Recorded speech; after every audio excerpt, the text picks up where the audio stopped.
heard from a bird that it's Monday. That's our kid. Yeah. Woo! We got a lag. We got another camera delay today. Folks, I can see it already. God, I love it. You'll love it. You'll love to see it when you move and then you and the camera doesn't move. Yeah, there you go. Hell yeah. Party chat. Love you guys. Good to see you. Welcome back for another week. Hello, my friends, my people, my folks. Good to see you. How are you doing? I stubbed my toe this weekend, and it hurt. I also we got to celebrate my mom's birthday this weekend, and it was like genuinely one of the best family meals I've ever had. Not even because it was like grand fanfare and all this stuff going on. It was just such a genuinely nice time sitting down with my family, including my son, technically there. And we got to like those like good moments where you get to sit down and like everybody shares their stories and what's going on, and it's all just like a nice time, and then you go off and do your own thing. That was really nice. I liked that. It was a nice turn away from a little bit more chaotic Star Citizen news cycle, which continues. The rumors of a Squadron 42 delay are swirling. We're like right in that time period. We've been building up to it for the last 5 months or so. I was gonna say years, also years, but mostly months. It's been a sort of a, yeah, they said 2026, but this is also CIG. They've got some difficulties going on in terms of Star Citizen is obviously, it's asking for attention, and they're like trying their hardest to not give it all of it. Financial reports that we've been looking at have been hinting at like something definitely needing to give very soon with their options and the puts that are on Squadron 42 from the investors. And like just in general, the way that they've been talking has been very cagey. We pointed out that the interview at the beginning of the year said a year, and the interview just last month did not say a year.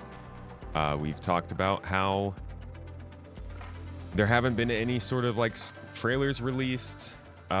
They've been talking about how it's a more mainstream campaign than Star Citizen. We've seen them going to expos a little bit more now, doing more stuff like Twitch drops, just in general being more like out about in front, up front and center.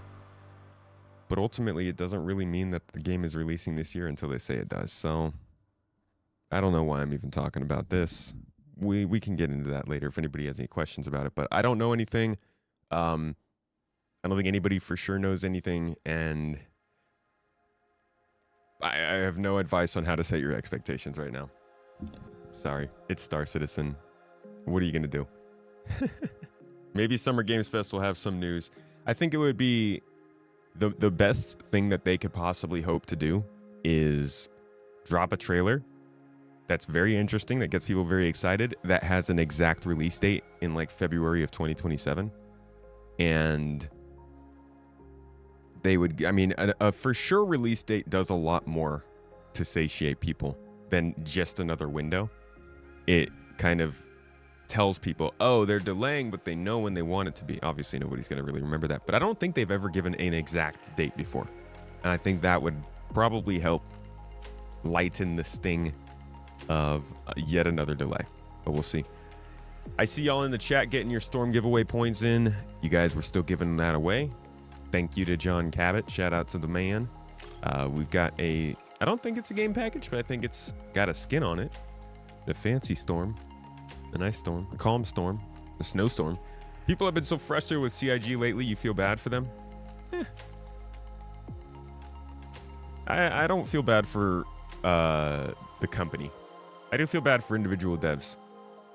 But there's so many decisions that are stacking up that it's hard to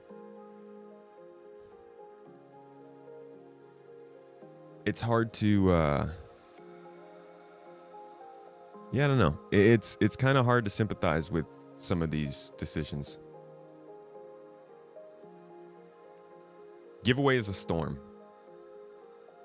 Word is no Squadron news at this summer thing. That is the word. But the word is also that Squadron's coming out this year. The word is also that Squadron is delayed. So what's it gonna be? We can't delay our cake and have it too. You don't trust random notes from a bar event? I don't know what I'm talking about is not based off of a bar event. I think that's something else.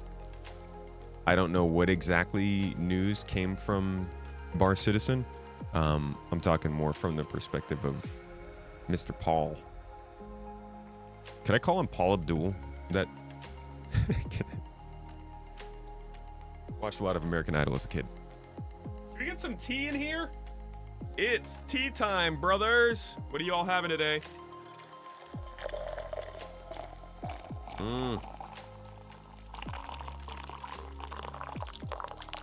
Yes. Oh, got a little bit on my mic. Love a good tea pour. Oh, you feel bad for frustrated gamers, I see. I was gonna say. I think they're kind of... They're being rough. You didn't see it yourself, but friends say leaks from Bar Citizen must have been this weekend. They called out Astro Historian as being wrong after he said he was hearing it would be delayed. I see. I say. You having water, PK? Water? Come on, that's kind of boring. What are you really drinking? What's really in your cup? That sounds like a... I don't know, like an ad like a political campaign. Maybe like a beer company. So you gotta get that, gotta get that voice on. It's like a gamer's beer. What no one is drinking that freshly milked Milky Toe milk? Vastin. I knew it was Vastin. You don't even have to do your paragraph long thing. I know it's you. What would a gamer branded beer be called? I'm thinking like maybe Seat Sweat.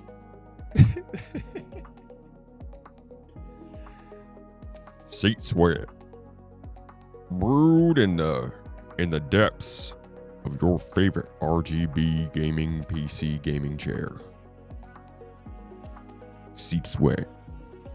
What's in your cup? Who is the director of Squadron 42? Is it Richard as well? That's a good question. I don't think it is. Oh, I don't know. Don't remember. Try Hard Stout. That's pretty good. That's not bad. Mousepad Stain Ale.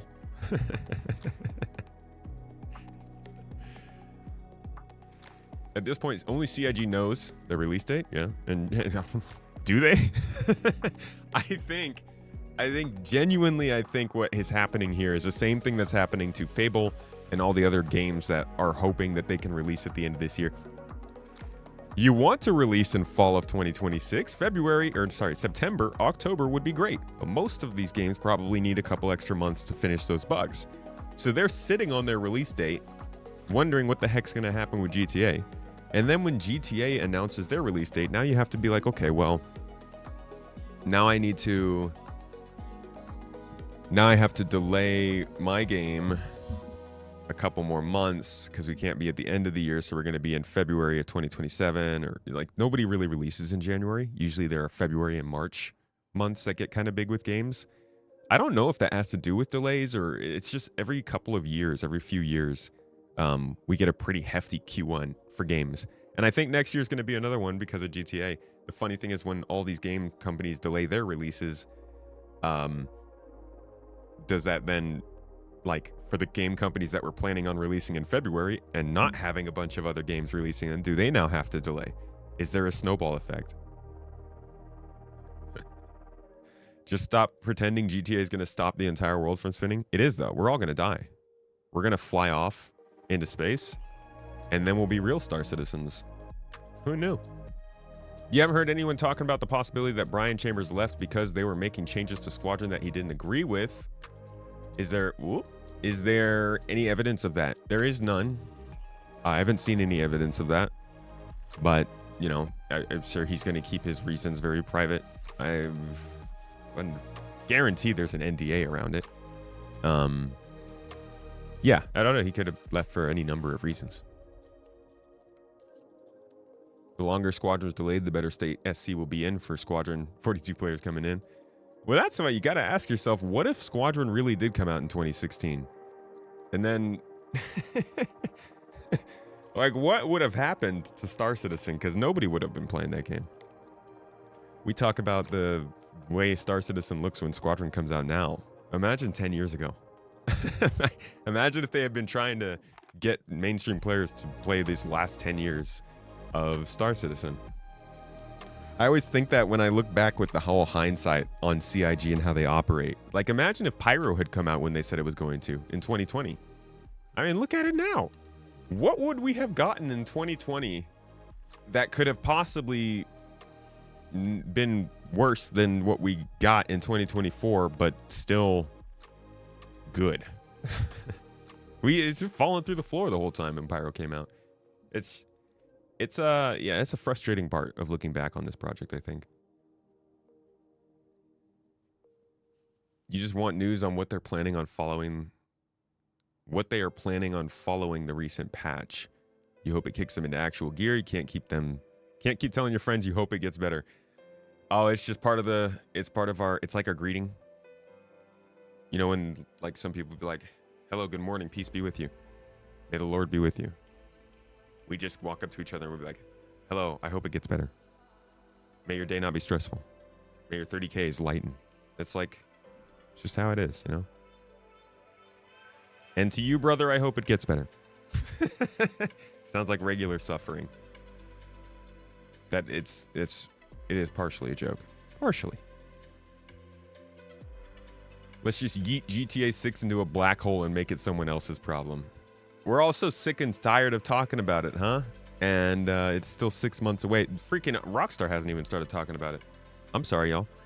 What do you say we spend the rest of this week not talking about GTA 6 at all? Agreed? Whenever that comes up, we're just gonna call it that evil bad guy game, turning all our kids to violence and crime. We still fall through Pyro. Yeah, we do. We do still fall through Pyro. But at the same time, the longer it takes for Squadron to release, the longer it'll take for us to have everything and everyone get moved over to Star Citizen. I wonder how much CIG is going to downsize when Squadron releases. I'm starting to think that obviously they don't want to downsize before Star Citizen releases, but it's looking like the workload for Star Citizen is a lot heftier than I was thinking it might be by the time Squadron was done. Mr. Rig said, eat an olive every time you hear GTA 6. You're not going to hear it anymore. That's for sure. Am I going to turn into SGF on Friday out of hopes of an announcement? I am. I am indeed. I generally watch every year. Is it on Friday? I thought do they always do it on Fridays? I'm not going to lie. Summer Games Fest has always been, okay, it's the whole weekend. This one I've had a harder time following than E3. And I'm guessing that's just because the big companies kind of do their own thing still. So it's not super centralized. But yeah, this starts 2 p.m. PT on Friday. I'm probably not going to stream it or anything.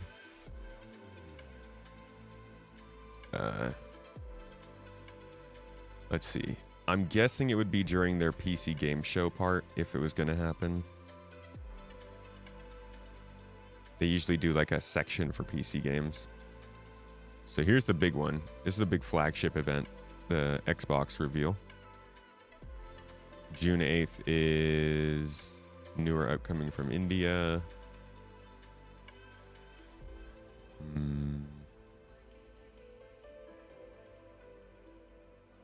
Where's your PC day, eh? Alien Week starts on the...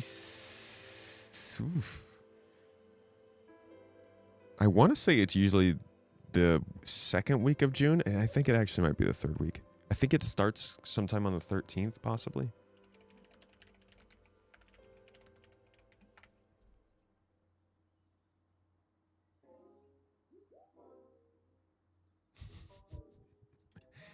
6. First contact day. What is first contact day? Give me a date, god dang it. Daggone.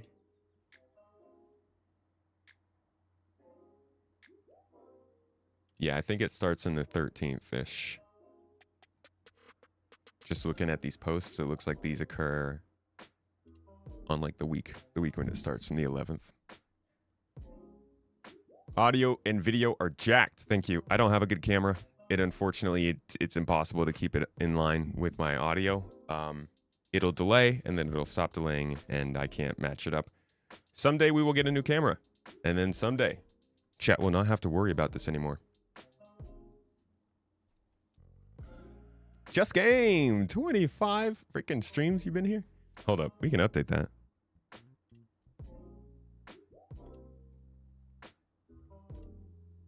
The Garden Gang! You're on here somewhere. Just Game. 25 stream streak. Appreciate you, dude. I never got a Squadron 42 prediction from you, Just. But you are like the second person on the list. Good for you, Sonny.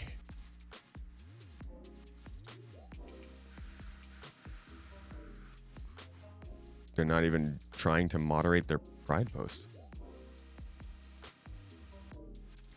Summer Games Fest?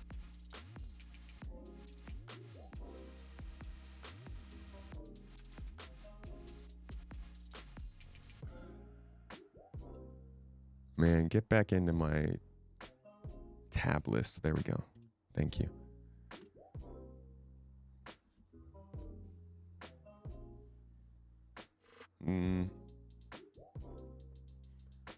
Yeah, it's gonna be a stream of trailers. Summer Games Fest, as it always is. All right, let me try and add a little bit of a delay here. Looks like I'm glitching and jumping around too.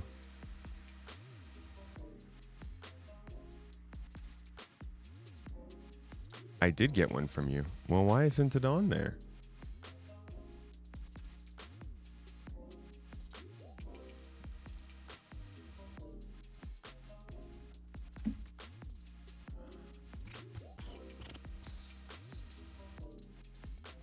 Yeah, I'll watch Summer Games Fest. All right.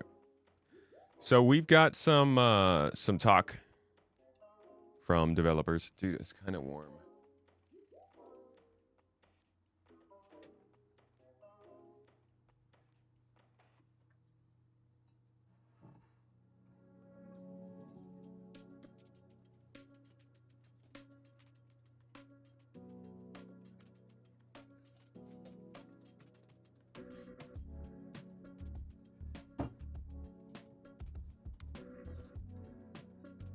Hey, can I just say thank you, by the way, to everybody who came to the Streamathon last month, or who just like got involved in any of this last month, whether you were shooting a registry item over to the baby, whether you were just chilling and watching the stream, just hanging out inside and chatting, lurking.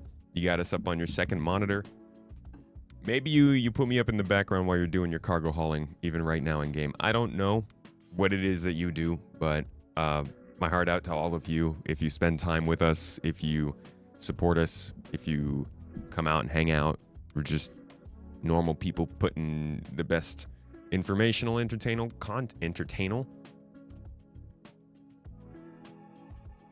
Do I want to go with that? Too close to interanal, huh? Entertaining content, we'll say. And I just appreciate you guys give it the time and you enjoy it that much. Last month was our best month ever from a financial standpoint. That Streamathon has put us in a position that is a lot easier to prepare for a baby coming up, for us to give ourselves some room and some space, pay off some bills, make sure things are doing better. So I thank you guys so much. Appreciate you all. And I hope you're having a good week, a good month.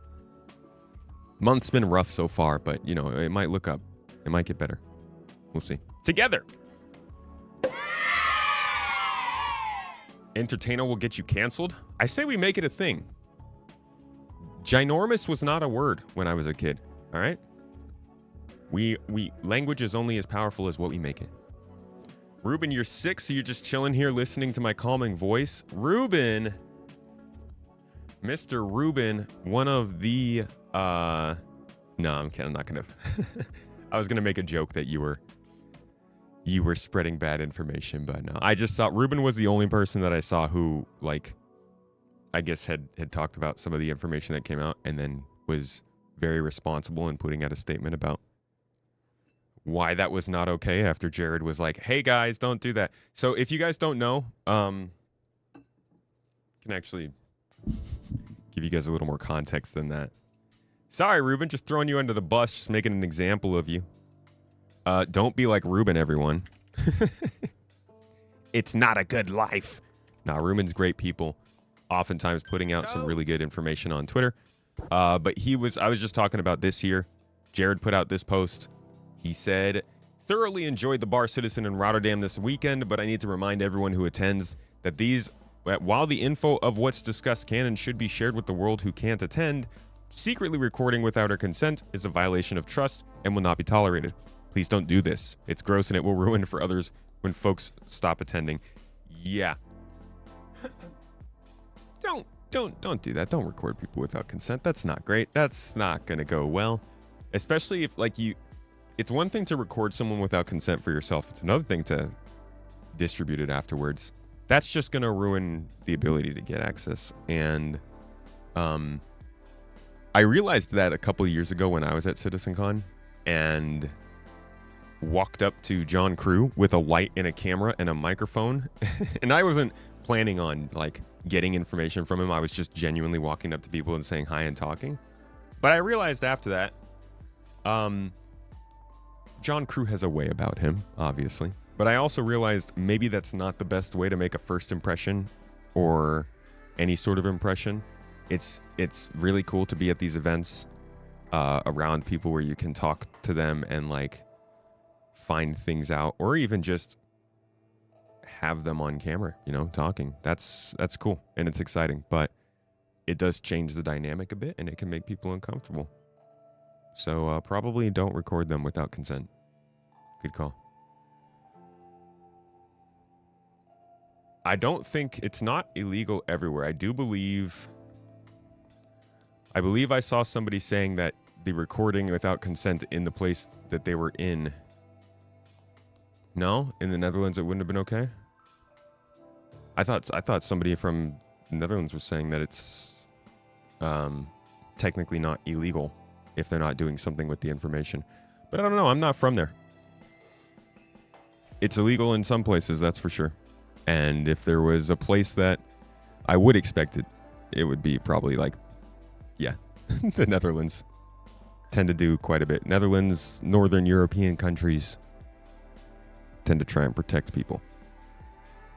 Either way, no matter where you are, just don't do it. It doesn't help the rest of the community.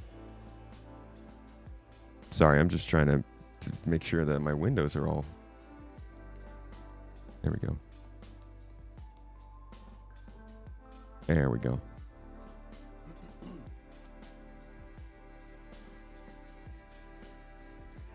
The entire EU, it's illegal.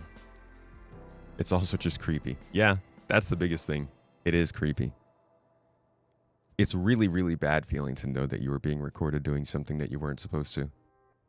Like all of you, don't record me. If you clip me, it's creepy. And you will be banned. CIG holds official news for bar events.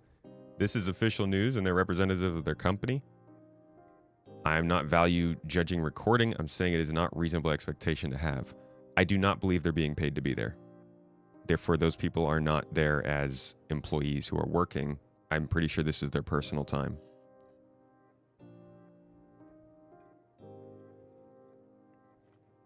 And maybe that's something that they need to do. But I think that starts to ruin it too. We can do everything by the books. We can say, hey, you guys work for this company. We should be able to record it. And then they come back to us and they say, okay, then we're going to put everybody who's at the event on salary, which means it's now a work event. And now it's now, instead of people being able to go around and meander and talk to each other, now all the devs are going to be sat at tables. Everyone's going to have to sit down in line and get ready and have official questions ready. And we're going to have to give questions beforehand before we go to the event. It's not fun to try and set up an event. I think this is their way of trying to make it as casual as possible. But if people start treating it like a press event, CIG probably will too. And I think that makes it worse overall. So in my opinion, if it comes down to absolutely no information is shared, so that this is in no way seen as an event like that, and these people can just be cool hanging out with the community, or this changes to be a marketing event and expectations are set, I would prefer the former. We don't need Bar Citizen to become a marketing event too. It's the one thing we still have, right? Is like we're all a little bit obsessed with space games. I think that's what keeps us together. But let's talk about improvements. Improvantes. So, Star Citizen 4.8's been a little rough. I think we can all kind of agree. And CIG has been a little bit quiet on how they're going to change that, how they're going to affect that. We've gotten a bit of an update again from Niku. Niku has been the one who's been coming through. Obviously, that's kind of, he's the, community person. But last week was the Ironclad. This week, it looks like we're getting a little bit more information on the general patch. Let's read through this and then talk about what it can mean. He said, "Hi, folks. Quick update on several issues we've been tracking. Many are in progress, but here are the freshest ones. Hotfixed to live recently." So this is stuff that got put in last week. They said some ships could not be claimed through claim insurance loadout. The Mobiglass Star Map route button had an incorrect interaction area. In cases where the button itself was not responsive, the clickable area was shifted slightly to the right. You could still reliably use R to set routes.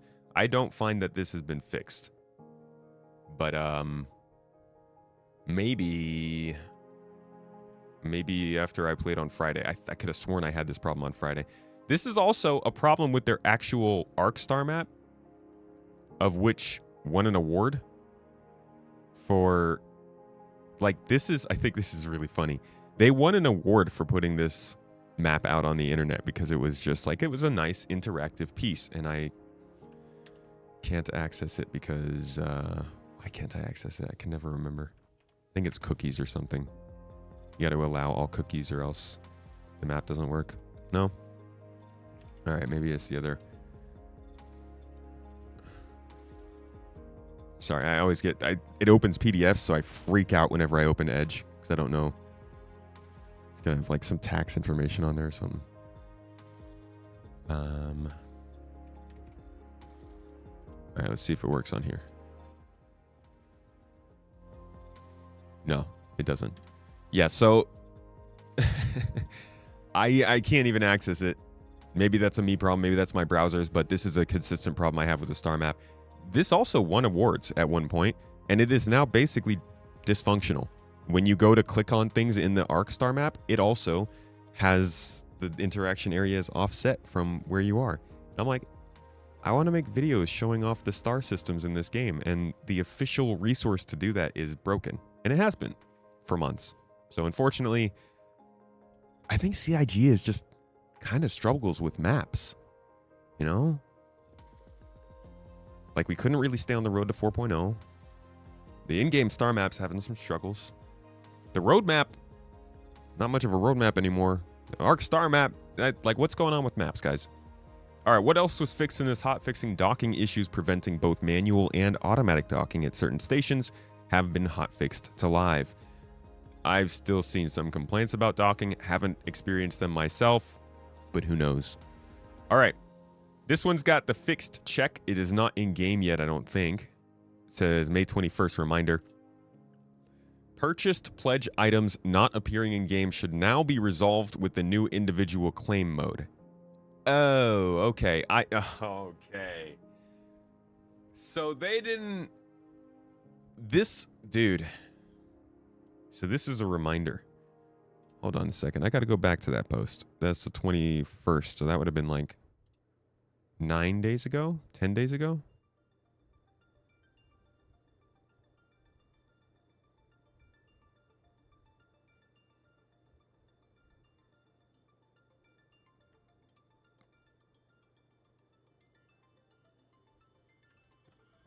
Let's see where it was.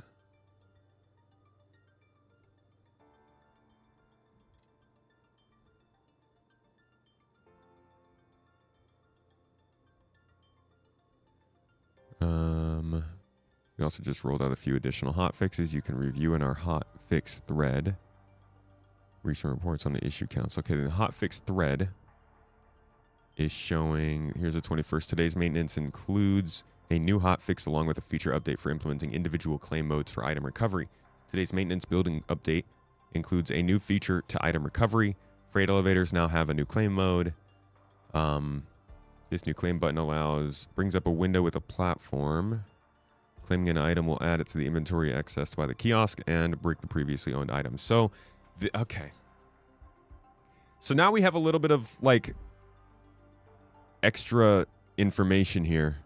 I've been saying that they talked about a patch. Man, we got to go back. I'm sorry. I don't want to keep pulling up references that I'm not actually putting on screen because I don't want to confuse you guys. So we got this update from Jared in Star Citizen Live where he said that I want to say maybe if I'm lucky, he said the word update.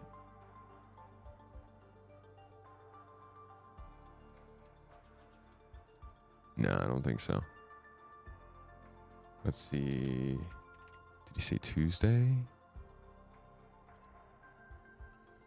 There we go. So this line from Jared, I keep referencing this, and I just want to pull this up real quick. As soon as possible. I think we already have a fix in live for the hot fix, but as always, tentative fixes. Yeah, there should be a new series of fixes going out on Tuesday of next week that address a couple other things with the item recovery stuff. So if we can, we'll loop that in there and stuff like that. So that should be better for people. Before events come. It is clearly the intended gameplay dynamics that we want to reach, because clearly we don't want you to lose the ship, especially with the item recovery patch as well. Talk to me about balancing the ironclad. It's every obviously you don't want to just make the same ship across 200, and you want to avoid making the the super crazy Superman ship every single time. What does the ironclad have going for? Sorry, was just getting caught up on chat a little bit there. So that's the talk basically where they mentioned that. And then this came out, but I didn't see this as the fix for people not getting the stuff that they bought, because I didn't. I mean, I guess technically it is. We're gonna have to confirm with everyone who doesn't seem like they're having their stuff. I know some of you in chat said you didn't have the skins, you didn't have things that you had bought. If you could go in and try this and let me know if it works, then we can at least report that this is working as that fix.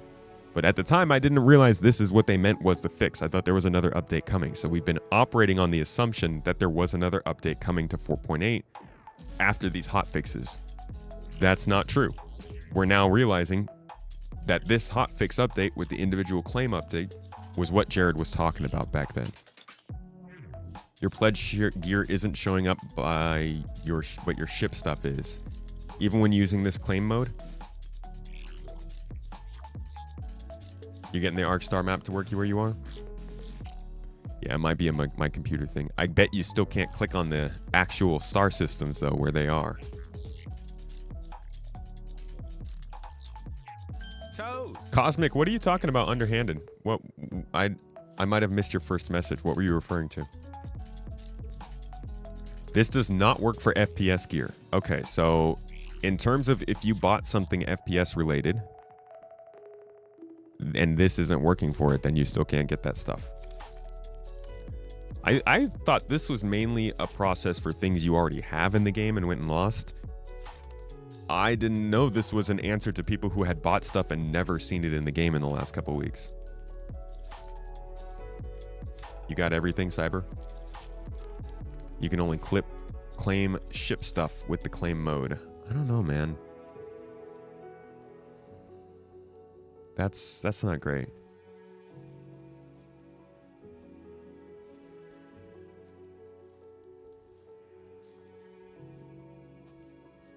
You installed your skins and your Heartseeker turret on your Super Hornet and then ensured the loadout. First time you claimed it, it referred it back to stock. and permanently bricked your component and deleted your skin. And you haven't been able to get them back? You haven't gotten the Twitch flight suit yet. Okay. You still use R to root in the map.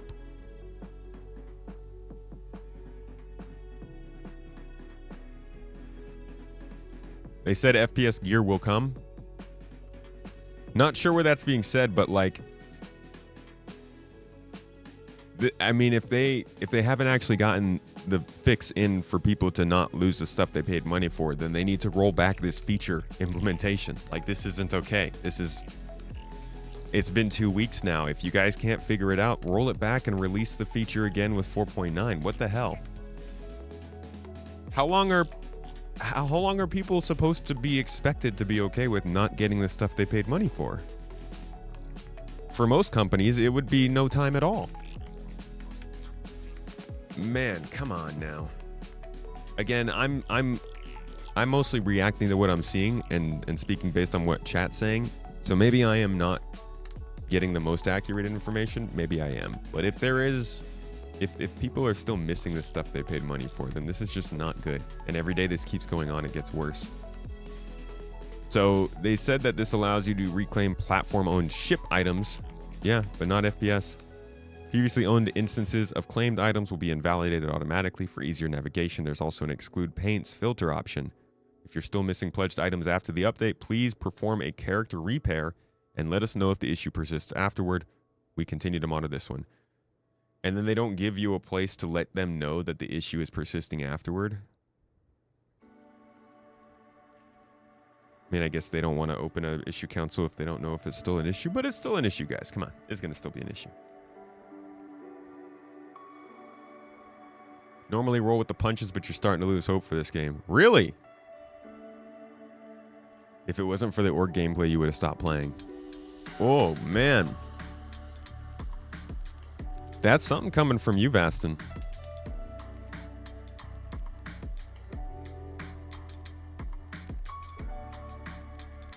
Character repair gave you items back, including armor and FPS bits. So the character repair worked. What does character repair do? Will you lose stuff you bought in-game? I don't think you lose stuff you bought in-game, no. Your home station local storage had your flight suit. Home station. That's interesting.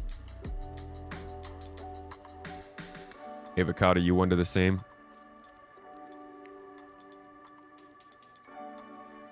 PK, you stopped playing. Well. Darth Mullen, you stop playing until we get a stable patch.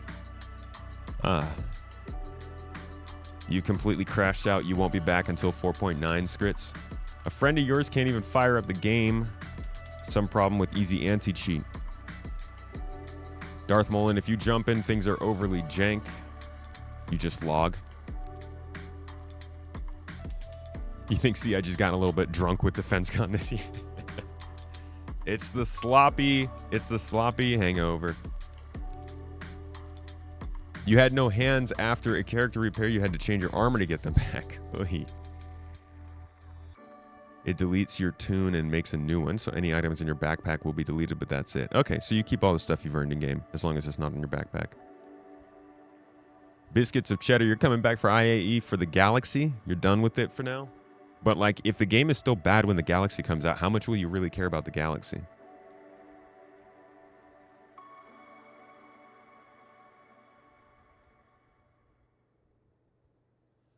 You stop playing for now as you've had too many issues which affect the sort of things you do in SC.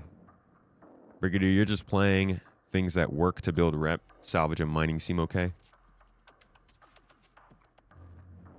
What's so specifically bad with 4.8? There were worse patches. You were locked out for 2 weeks in 4.0. I don't think it's anything specifically bad with 4.8. I think it's the multitude of things that are bad. The map isn't working correctly. Different areas are very laggy. Certain ships can't dock with stations. Cargo is disappearing when ships get sent down. Ships are disappearing when they get sent down. People can't get the stuff that they've bought in game. A lot of contracts aren't actually completing. a lot of times the work that you put in gets lost. It's a painful time. The game itself is still fun. I'm having plenty of fun, but that's because I'm managing a fun path through the chaos. But in my 90 hours of playing, I ran into a lot of stuff that I think would send people out of the game for sure.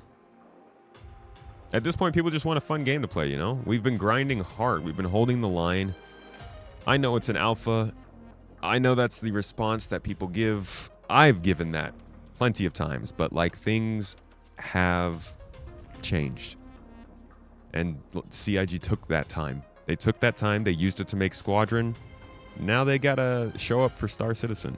I'm sorry to say it, but that's just the way it is. And like, there is a shelf life to development, especially if you have the people who are waiting for that game playing it. You just run in a treadmill until the game's ready. It's unhealthy. The waste of players' time is getting insulting. We pay, we can't play. Rolling back to 4.7 would have fixed much of the issues. Even just the item recovery stuff, it seems like maybe could have been in tech preview more, or some kind of testing more instead of going live. Flint, you've been having a lot of fun, but you know not everyone is having the same experience. Yeah. If you want a fun game to play, are you happy if Squadron 42 is great and nothing gets better for SC? I don't think anybody's going to be happy with that.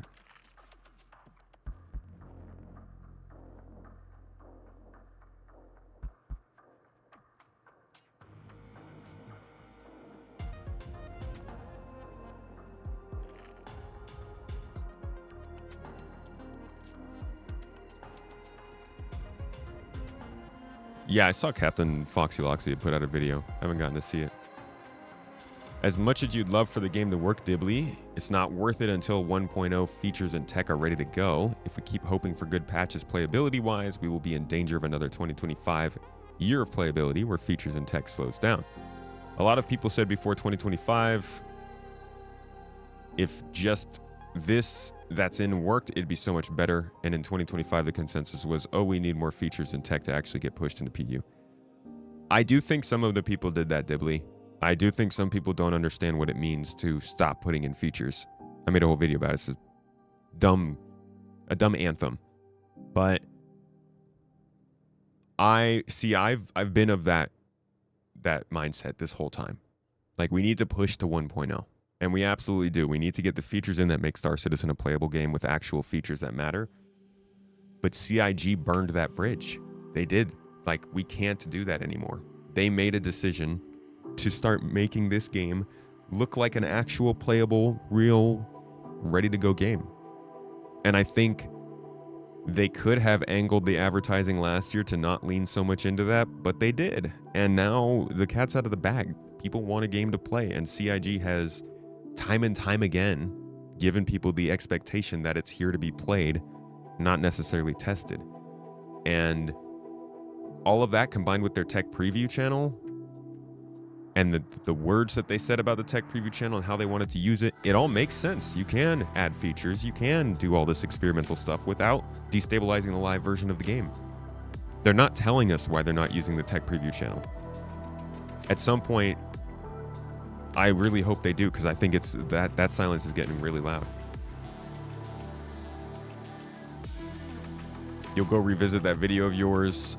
Yes, you make a good point, but I just want broken tech and PU because that's the actual PTU by masses, in your opinion. I want the tech in there as long as it can still work, as long as like the flow of the games can still happen. I'm cool if like mining breaks for a patch, because there's a bunch of other stuff we can do. But if inventory breaks for a patch, that affects all of the things, you know? I think they should try and pick and choose what parts of the game have to be unstable so that they can at least be like, hey guys, we're working on this. This is hardcore. Let's move to the more stable part of the game for now and do that kind of stuff. You don't think they get enough feedback out of it? Well, I mean, they're the ones who said that the way that they did their testing with engineering didn't work because they tried too much at once. I can't imagine that refueling would have come out the way it did with ships glitching into each other or not able to connect if we had gotten a refueling tech preview in February.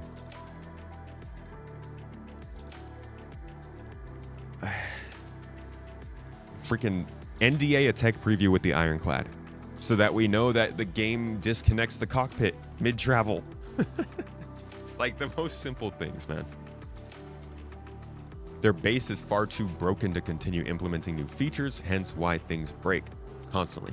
They need to take the time to correctly fix the back end. To add in more features will only continue to increase issues. I don't know. Let's get through the rest of this. Yeah, sorry. I got really distracted with chat. Let's talk about the rest of what the news is for this fix. So, what else is being reproduced and in progress in terms of problems with 4.8? They say scanning and targeting currently don't function correctly when the command module is docked to a host vehicle. Scanning is failing to return signatures for vehicles and objects in this state. The team has successfully reproduced the issue, and work is ongoing. So the Ironclad issues will continue until morale improves. Investigating. We are actively investigating your reports regarding lost personal hangars. We know how disruptive this issue is and are currently investigating solutions. Though it may not make the 4.8 release window, we'll keep you in the loop. That might mean it might just not make it until 4.9.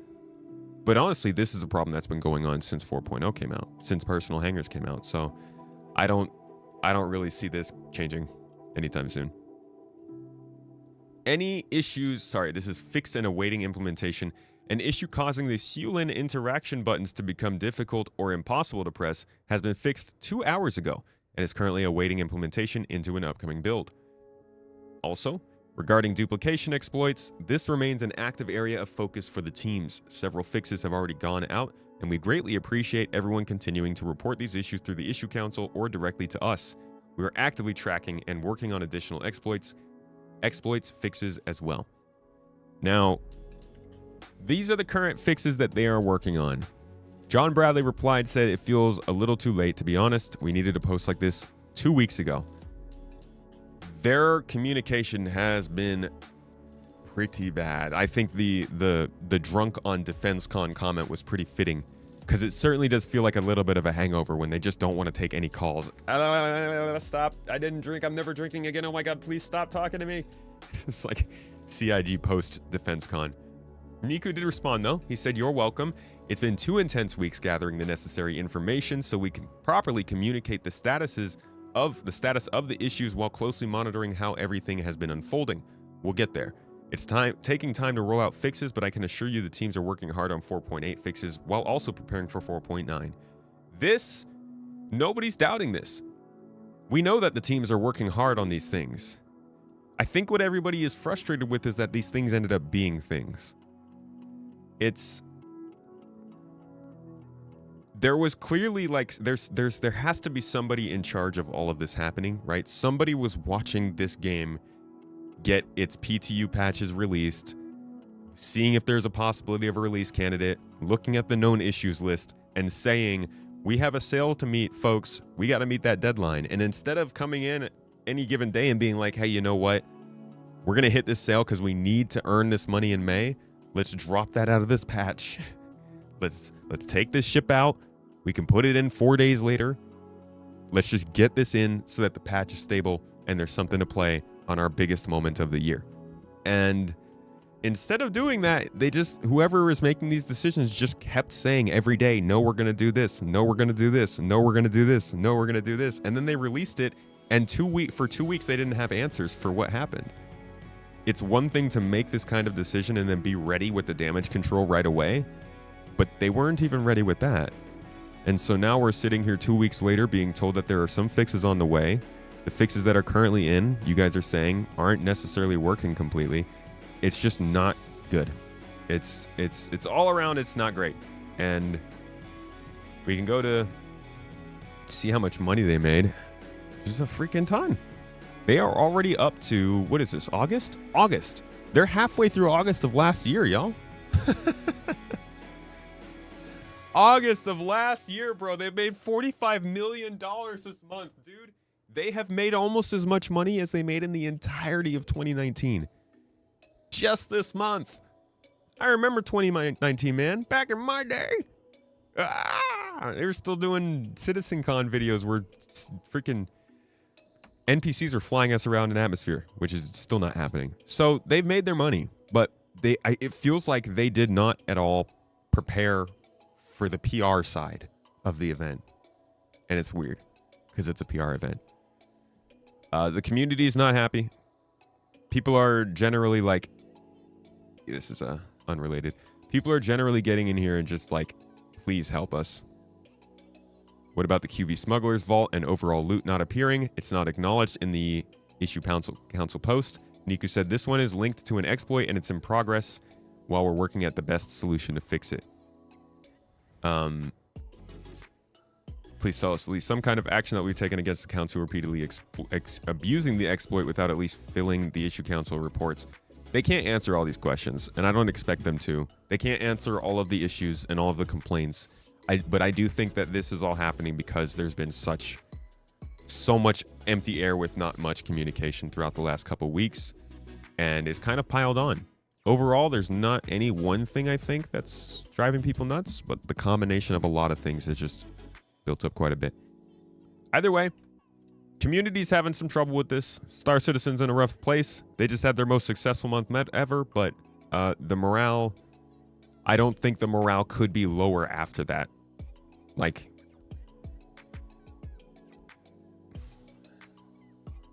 we're a very small, minor part of the community, the people who are here watching all this happen day by day, talking about it online. The majority of people who actually, I don't want to say follow Star Citizen, but like care about Star Citizen, probably aren't paying attention to all this. We're a loud minority. But I think that loud minority, the sound will still be there, you know? And over time, this will grow. It's kind of like the Master Modes thing, but if Master Modes touched the entire game, I hate using that as an example, but I do think that this is the kind of thing that's going to continue to grow and grow and grow, especially this year, especially with Squadron coming out, especially with the marketing they're doing. So I hope that they can learn from this and make some course corrections. That's my point. There's an update on what's going on and a hope that we can course correct. Not going to say who's right or wrong, but this is going kind of wrong.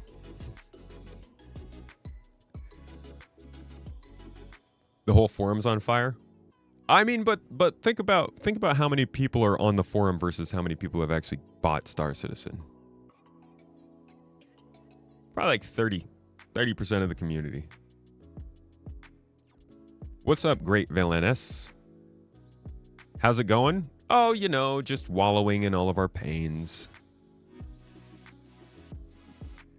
What personally doesn't stand with you is a lack of message from CR about 1 billion goal and best sales event. Yeah, who's got Chris's tongue? I can't imagine Chris doesn't want to say something.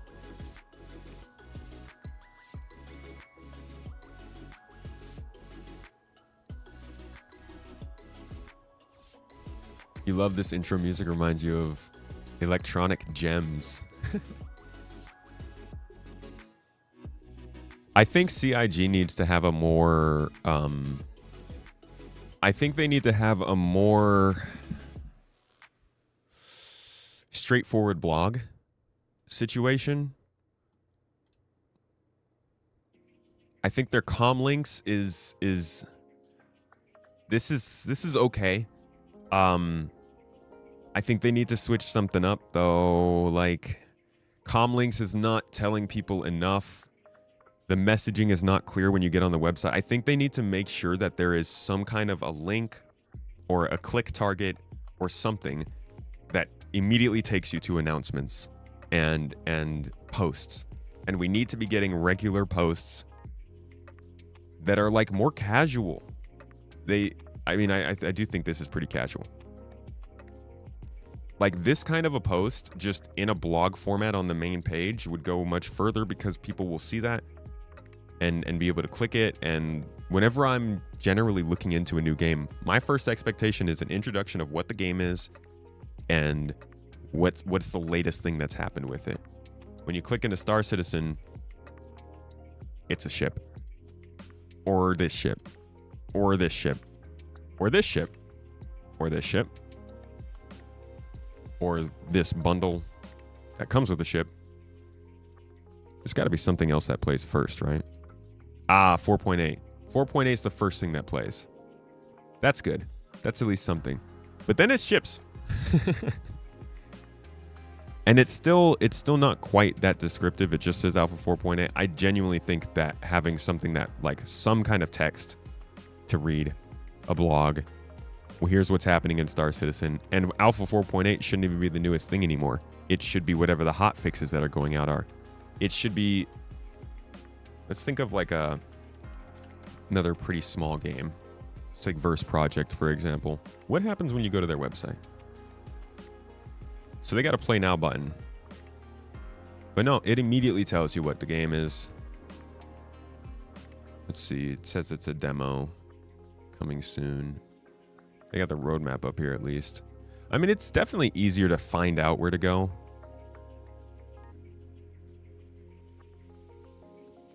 But they also don't have their like blog.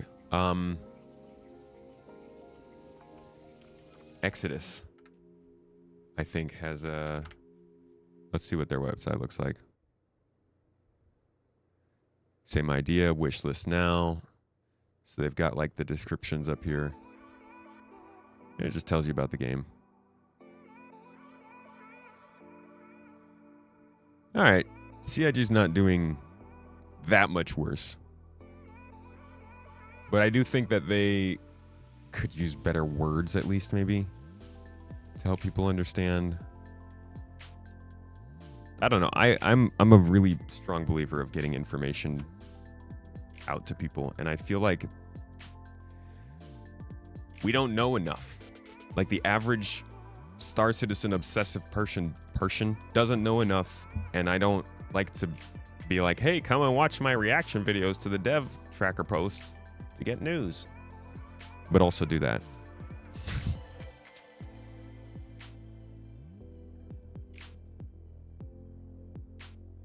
What's Verse Project, and should you care about it? Verse Project is a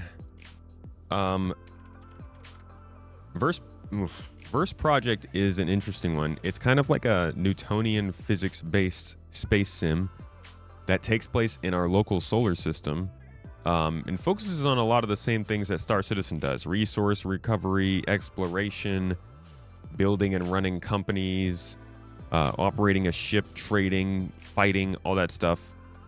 I believe it's in first person. It's doing a pretty big one-to-one replica of the star system. Pretty cool project. I don't know how they're doing in terms of their roadmap. Last I checked, they had just added moons.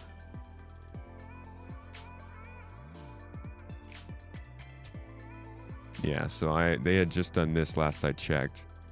It looks like they are... the roadmap has slowed down a bit, as roadmaps do. I think this was like Q3 of 2025. Maybe like a year behind, but it's coming along. It's being tested. They're working on it. It looks like a pretty cool game in the making, and I'm hoping to dive into it. Ooh, it hasn't been updated in a while.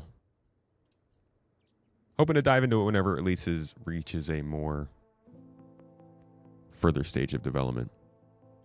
It's a sim in the sense of space flight, not like NPCs and a living world and all that stuff. I think this is mainly focused on flying and exploring. The people having emotional outbursts on this wouldn't read the info if CR personally held it in front of their face. They don't care. But we do.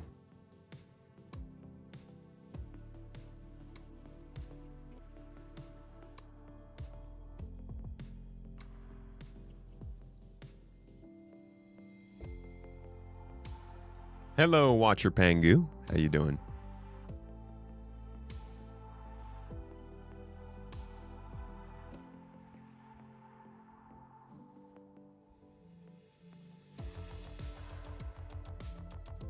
Burst Project is amazing. Tiny team, but it's still going strong. Yeah.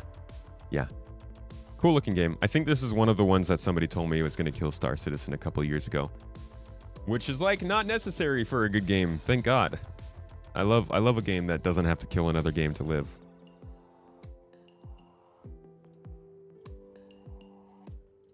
Oh yeah, there was a quick update on Global Illumination from Ben Perry, working on the graphics team. Somebody asked, could you tell us if you've made any significant progress on Global Illumination? The last I read was that you were in the optimization phase. How's that progressing? Ben answered, there's not a lot of interesting I can say about it, just finding small things to make a number get smaller, but we are doing it. And then followed up with another question, or answering another question, saying the graphics development branch currently lives under the Squadron 42 branch. Surprise. So our changes reach there first, and our focus is on handling their needs. When the next big integration back to Star Citizen happens, I expect we'll do some testing to see what things need immediate work before turning it on generally. Sorry. Couldn't read.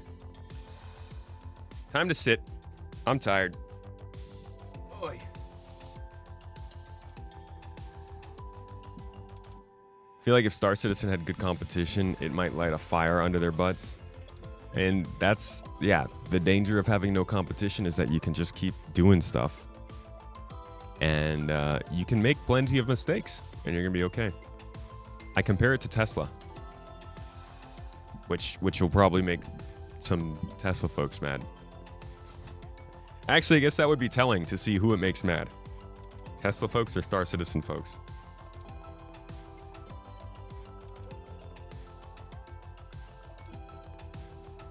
Guess it's also the lack of clarity of what's going on with Squadron 42. That certainly adds to the tension. Yeah. The amount of milestones that were passed in a 2-day period and not commented on by CIG at all is so suspicious. They had their best defense con ever. They had their best May ever. They had their best month ever. They passed $1 billion. What else was there? They passed the 5-month mark, 6-month mark until Squadron would likely release. They passed the Take-Two earnings report where GTA might get delayed. Like, there's just so much stuff that happened, but CIG didn't do anything. Twitch just told you you've been a mod on here for a year and still haven't banned anyone. It told you haven't banned anyone? What are they trying to instigate something? They just poke you? Hey man, you've been around here for a little bit. You haven't had a power trip. What's going on? Thank you for modding for a year, PK. Appreciate you, man. You are a fantastic mod. You do a really good job at this. Thank you so much. Rig the master banner, though.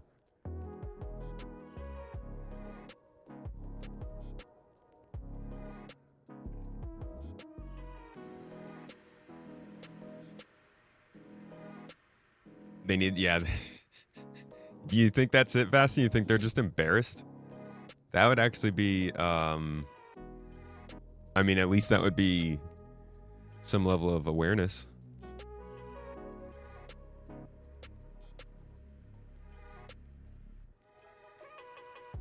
Does make you a little mad to compare Tesla to Star Citizen just because Star Citizen isn't run by a non. I'm not talking about I'm talking about the companies, specifically just the companies.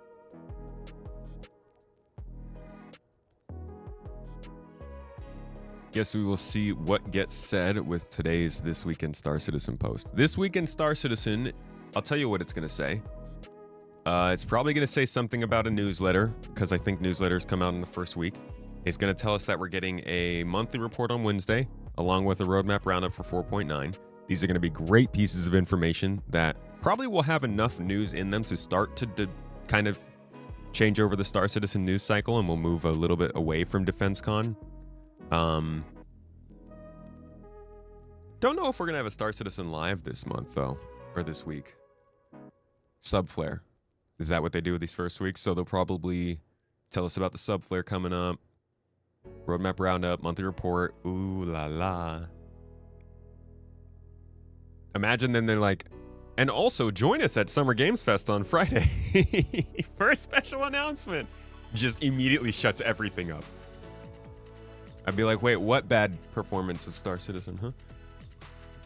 I'm kidding. I wouldn't. Despite us being fanboys, this genre does not have mass appeal. Your competition from mainstream publishers or someone else is getting bill off the public are very small. Yeah, absolutely. If there's one thing that I've had to come to terms with, it's that sci-fi things are just not that popular compared to fantasy things. And that's just the way it is. That's how it will always be. The fact that The Expanse couldn't stay running at 2 different publishers, despite how good of a story and like just all around atmosphere it has, proves that to me.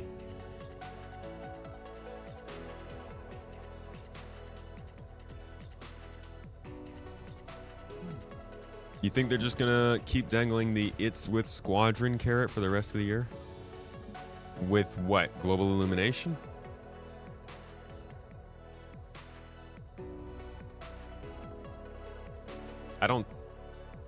I think that's always going to be true of something.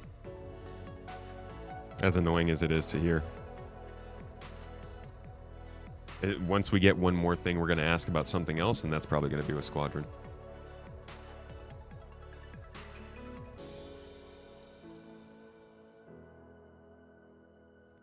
Ship teams are relatively small compared to the rest of the team, so saying they spend most of their money there is factually wrong. Yeah, I don't think they spend most of their money on ships. I think they make most of their money from ships. That's the crazier part.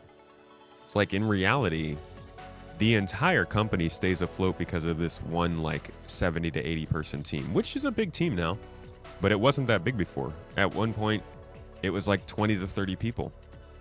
And those people were single-handedly keeping CIG running. You love this game and you want nothing but for it to succeed, but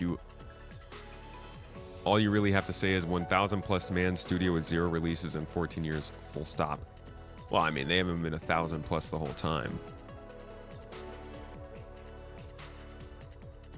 That makes it sound like there's just been 1,000 people chilling there for 14 years. When will they change Squadron 2026 to 27 on the site? Whenever they announce it. If it's delayed, then it'll be whenever they announce that delay.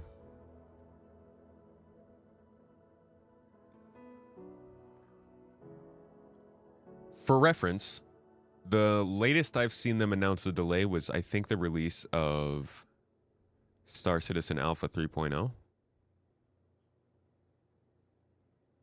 which was like a couple months before.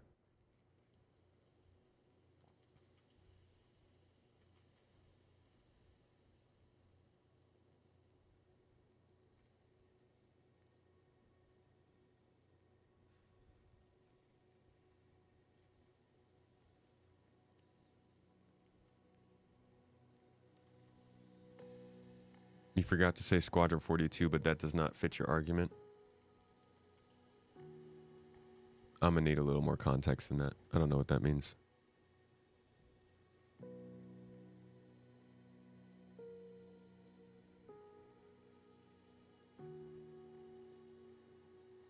What money?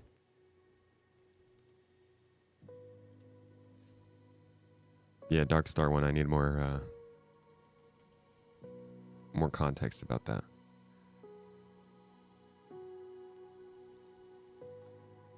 Isn't it like 6 million citizens in 14 years? Not even citizens. That's just accounts.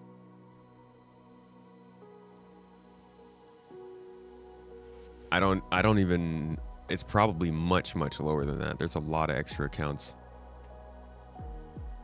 Tekna, hey dude. Good to see you, man. Hope you're having a wonderful week. Cheers to you. Thank you for the donuts, bro. How have you been? How are things going? That was not directed at you. I see.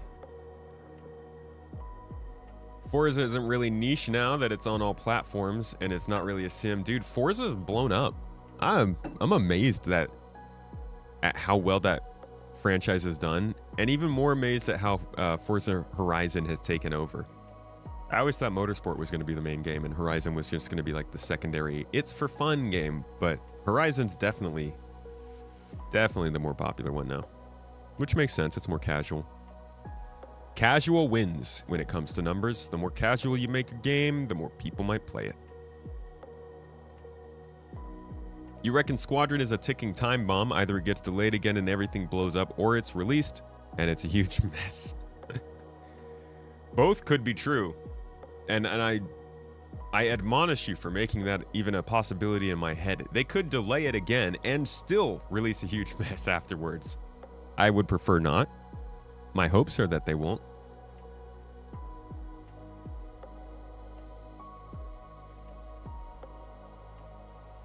It has blown up, sure, but it's still kind of niche in the wider gaming sphere. Wait, you're talking about Forza? Is that considered niche? I feel like I'm pretty sure Forza is Microsoft's most successful franchise now, no? Besides maybe like Minecraft and Clash of Clans or something.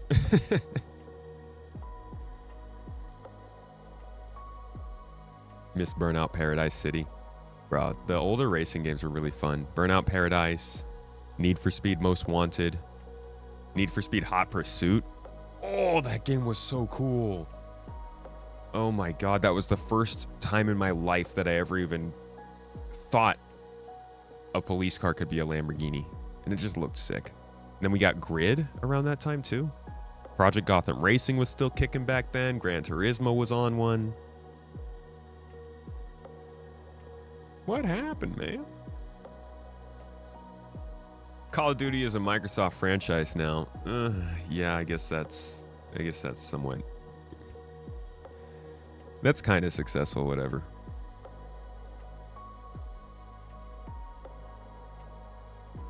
Oh yeah, I know people are preferring Forza Motorsport over Horizon for sure. And you prefer thank you very much over Motorsport. And then everybody prefers Project Cars over all of those, right? Yo, Alex K blah blah just blessed the week, dude. For a Lambo for Tomato. I'll just take paying whatever car bill I can afford right now. I appreciate you, dude, Alex. That means a lot. Thank you so much for brightening up the day and starting off our Toes gang for the day. Cheers to you, bro. Let's get the board. All right. I don't have an eraser today, so we're doing it old-fashioned. The old hand. Perfect.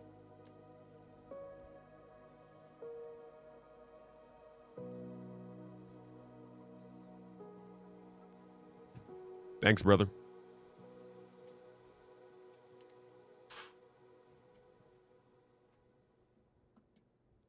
Project Gotham Racing was the best. Project Gotham Racing introduced me to the Chemical Brothers. They had some music in that game. A lot of the music that I know came from the games that I played when I was younger. Burnout games particularly had really, really good soundtracks. Not expecting 481 this week, no. Probably next week.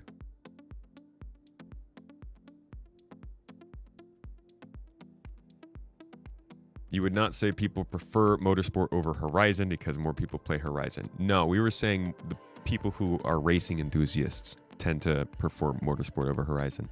Horizon's definitely the more popular game.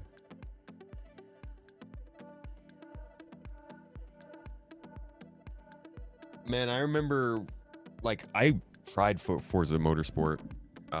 Like I said, I used to play a lot of Burnout, and I went over to Motorsport, and I was like, dude, I can't even stay on the freaking road.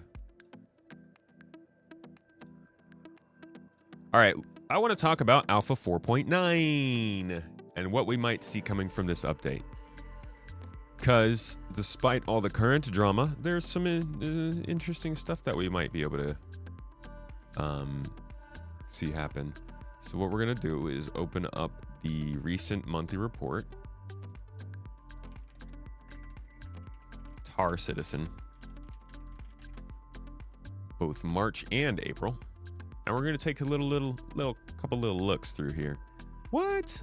A hype train? Man, I'm just grateful that I don't have to eat any more olives because of a hype train. Thank you, Alex, for single-handedly starting us off on a level 2 hype train.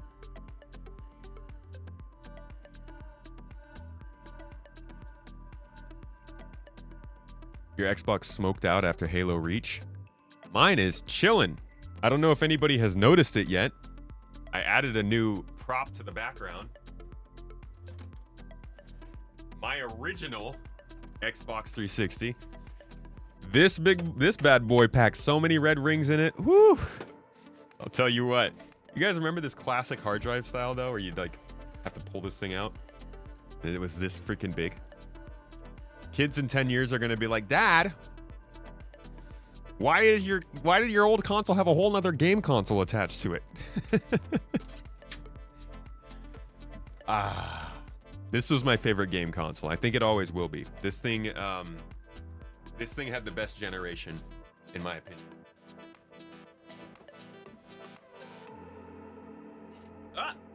Love me a 360. Yeah, it kind of introduced the idea of a dashboard, huh?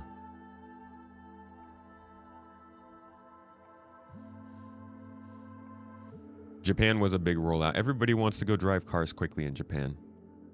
This whole movie's made about it. Yep, the red ring of death, dude. That was rough. Rough with a capital mark. Hello, Paul. Love the content. Saw on Spectrum you may have managed to get past the establishing security mission in Pyro for CFP. Is this true? Can you show how you got past it? Wait, on Spectrum? Huh. How did I get past it? Chat. Please fill in the blanks of my stupid memory. I think I just kept running it over and over, and eventually the NPCs completed it for me. I think if you keep running that introductory mission, I had to do it a lot. I mean, we ran, I think, 7 or 8 different versions of it. And depending on the spawn situation, the NPCs will kill each other and might complete the mission for you, even if you can't find that starting location. It's an awful freaking... Yeah, it's a terrible mission. Was it just dumb luck?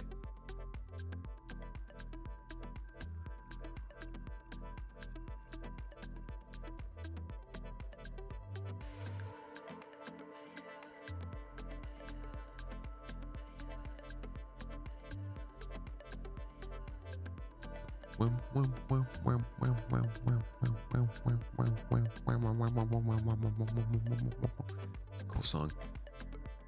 You have 3 of the original Xboxes in the shed? My parents got rid of mine. This is the oldest I have now. I have every model of Xbox after that, but I do not have the original one. Sag. Ran it a few times, and one time the NPC you were missing died somehow. Yeah. You tried a dozen times on multiple servers yesterday, but you'll just keep doing it. It's a rough one, dude. Once you do get that introductory mission, though, it does get easier to run the ones that you need to get the blueprints afterward. Thank God. You were hoping we would see mission givers back this year, but now you just hope intro contracts might get fixed.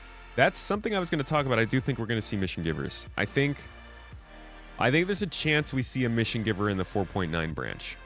Maybe. We'll get to that. I was stuck outside of my ship and got the mission complete notice while I was trying to get back in. I appreciate that you guys have such better memory than me. Thank you. Beer707, what's up? You're having a blast with No Man's Sky? Never played it before while you're waiting for Star Citizen to be less buggy. I am currently working on a video for you guys on No Man's Sky. I was hoping to release it this morning. Unfortunately, I will have to wait to release it tomorrow. But I do have a video that's going to be kind of going into, well, No Man's Sky, what it has to offer, what the new expedition is, all that jazz. Advanced foreclosure. Foreclosure? Disclosure.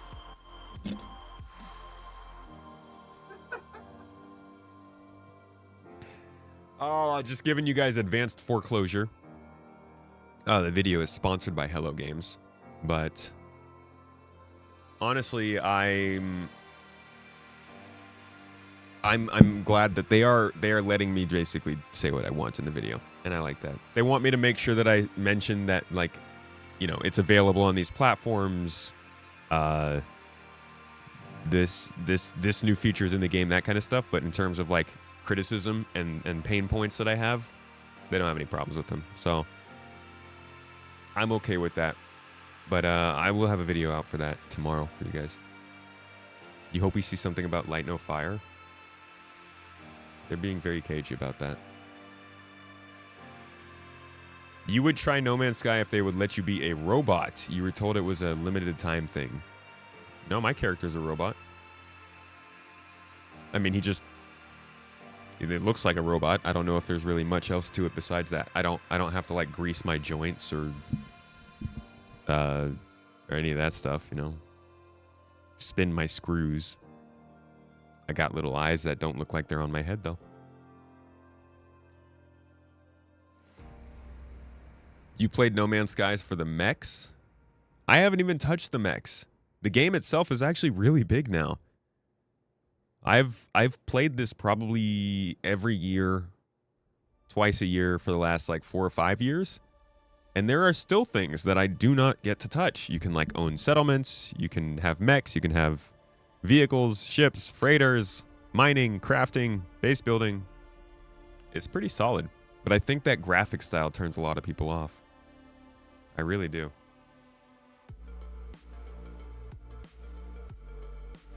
If you would like to look into it, actually, give me 1 second.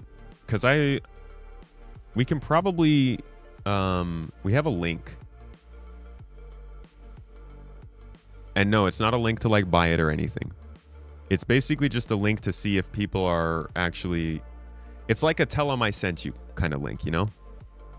I'm going to make sure that we have that as a command here if you guys are interested, because honestly, it does literally nothing. It just tells them that our community has some interest in No Man's Sky, and maybe that means that Hello Games will continue to reach out and do more stuff with us, and maybe they'll offer to let us cover Light No Fire. I don't know. Where is said link though? There it is.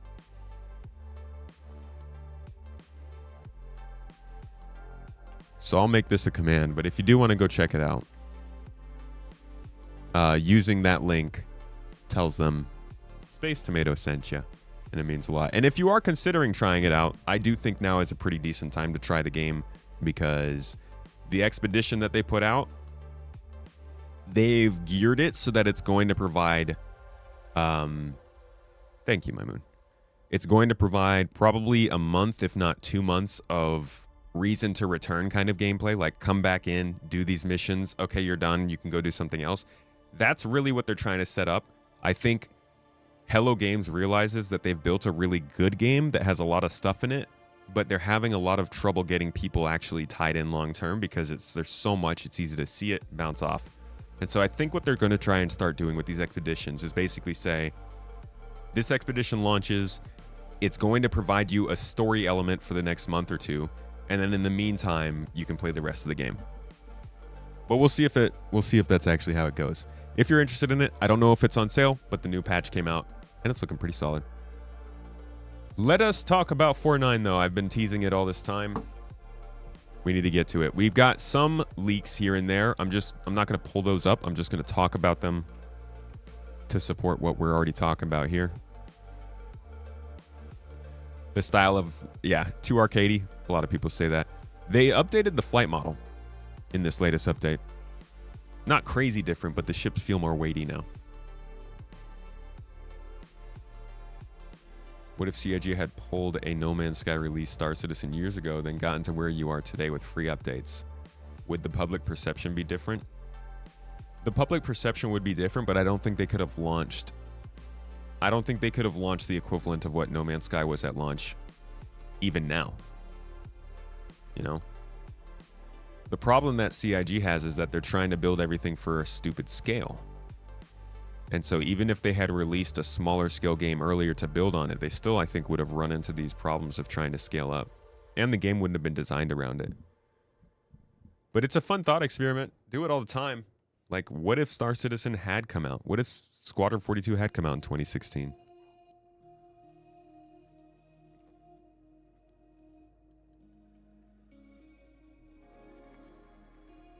Probably would have gotten beat by Starfield at that point.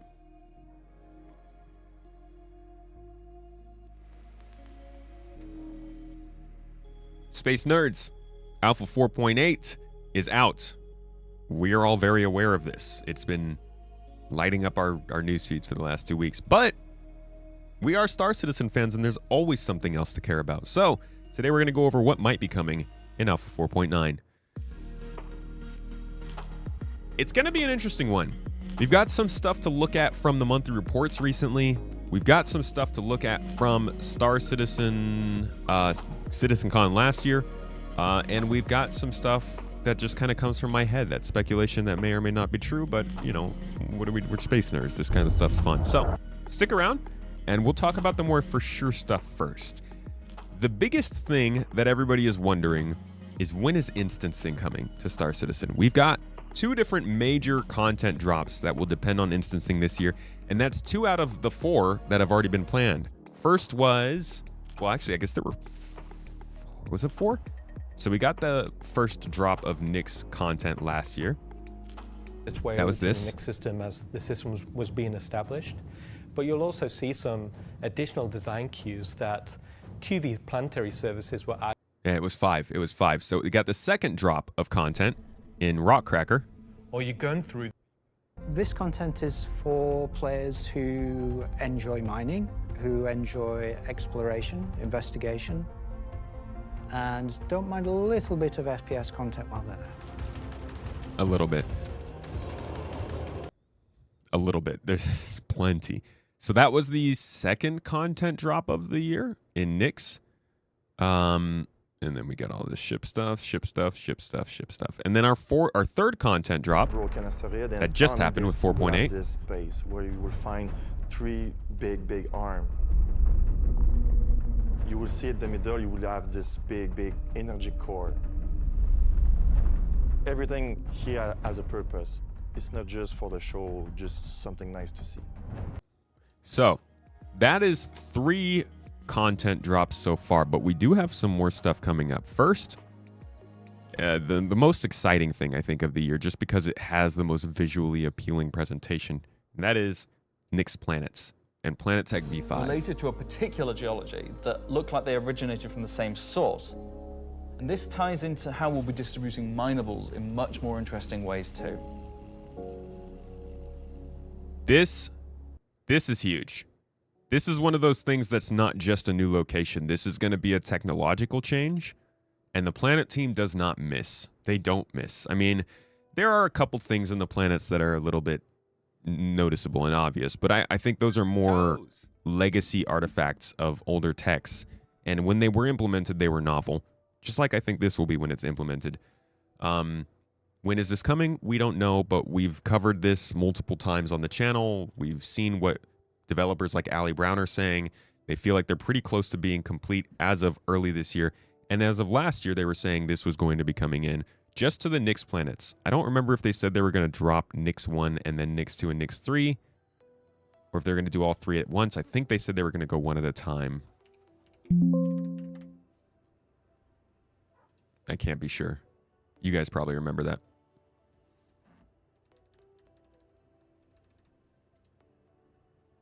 Or VT for short, is how we now cache and this part of the terrain. We assess if vegetation has covered the. Just want to see if he says any from the planetary expectations. Data. This biome combines all fauna unique.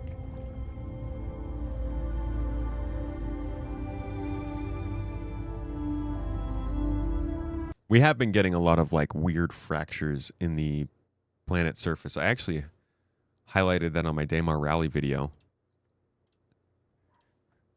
If you look at the thumbnail for that video, the whole point of it was basically saying, hey, this event's really cool, but it also shows just how broken the game is. You can see like the have the background, the actual ground texture fracturing, because that was a problem back then too. Back then, at that event. Anyway, that's our update on the Planet Tech portion of Genesis and how we're using it right now to sculpt the identity of Nyx 1. And I hope you're as excited as we are to explore this and everything we haven't shared yet next year. Yeah, so we're probably just going to get Nyx 1 and then the other planets after that. Nyx 1's really the important one. The other two are a smog world and a gas giant, I believe. So you don't have too much else to worry about in the Nyx system, but this will do a lot to expand that system. I think it'll make Nyx the most popular system because you're going to have new versions of outposts here. You're going to have Starkitect on this planet, which is going to include a lot of points of interest with missions tied in that keep you active in local areas rather than sending you back and forth between planets and moons and stuff. So I do think people are probably going to want to settle down here a lot more. It'll also obviously have the new version of our mission system, likely giving you better support for running those missions. So when this releases, it'll be interesting to see if Stanton and Pyro get hurt because of it. Certainly the game will be a little different. That being said, this is not what I'm expecting in 4.9. I think it's still a little ways out. And I think we probably would have seen some teasers for it right now, but maybe.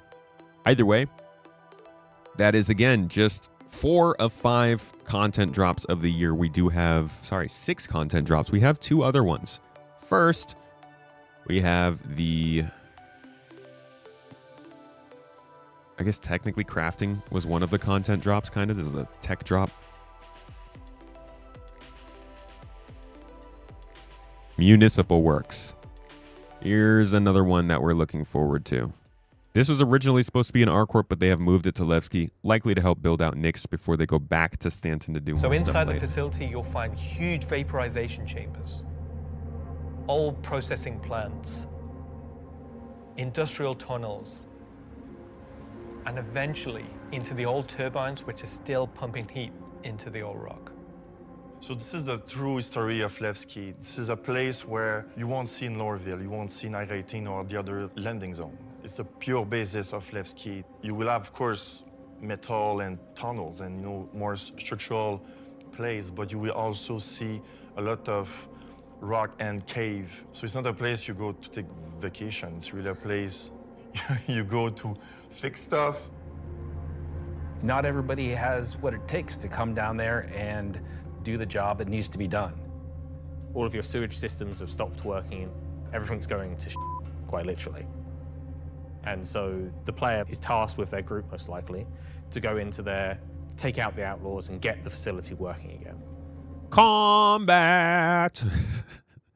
This is more opportunity for you to get around, explore, find some things, shoot some people. You know, like a classic action-adventure location in a game. I love this stuff, man. This is my favorite kind of stuff, especially if they're putting stories in there. Little pieces of data you can find.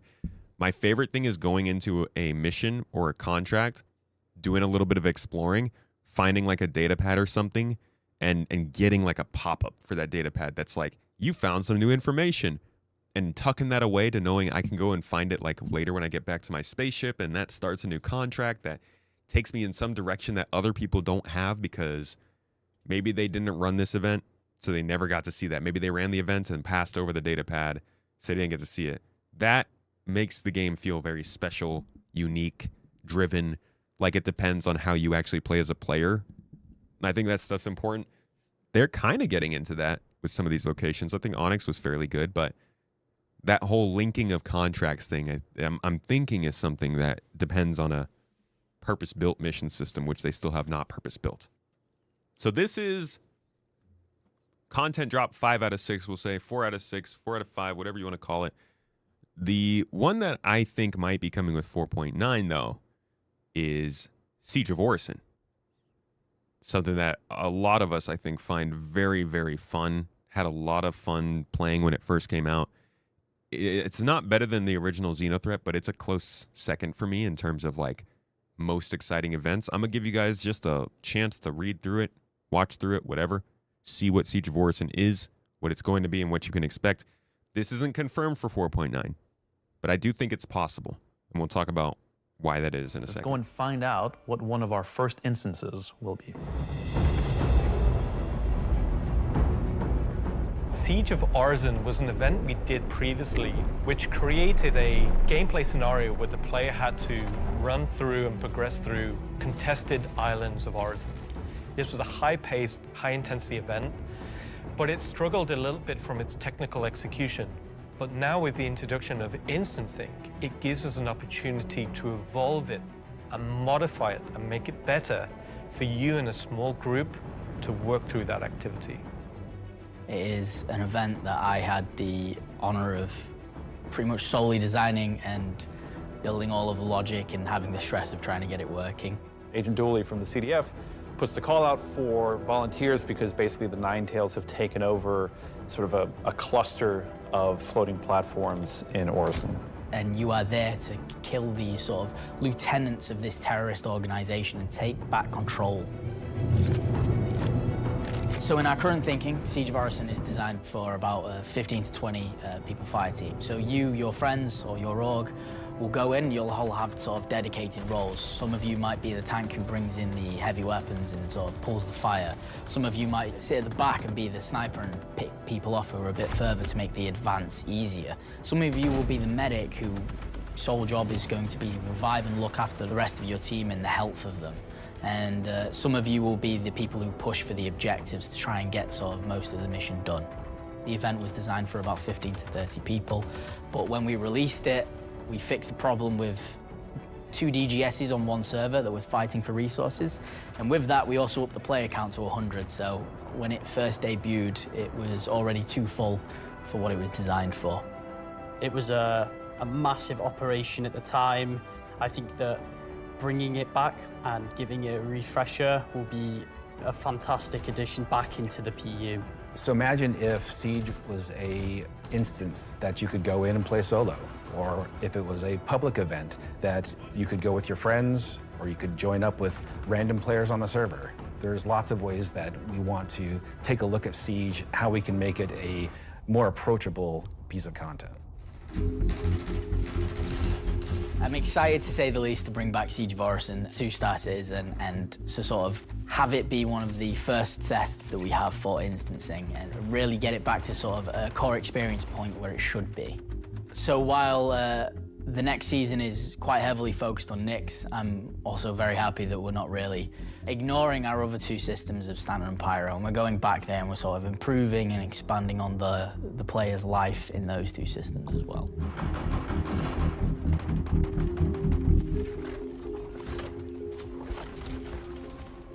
So Yes. a lot, And well, things like a lot being said there. Stop that. So let's start with like what the original Siege of Orison was, which was pretty much a focus on FPS combat. They're sticking to that, and I think that immediately wipes out a lot of the community. Some people just really like the spaceship stuff. To be honest, a lot of folks probably look at this and think, why are we going more COD Citizen? Where's the spaceship stuff? And we could talk about Xenothreat and the disappointing nature of changes that we are going to see there in 4.8.3, but that's too close.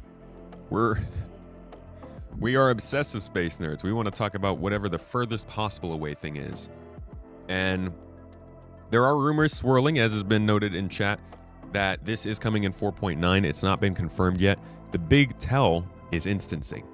And while I don't think we've really heard too much about that, we have seen some stuff. The online technology team in their monthly reports have been working on instancing alongside the dynamic server meshing work. We can see here there's an update.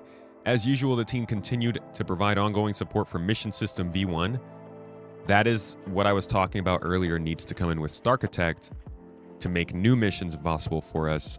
I'm talking the ability to pick up missions based on location, the ability for a mission to have multiple objectives that can be tracked more easily by the game, the ability to gather missions from a mission board in a location. All of these things, I think, are a lot more heavily utilized with this new system, and I think this is coming in with Starkitect.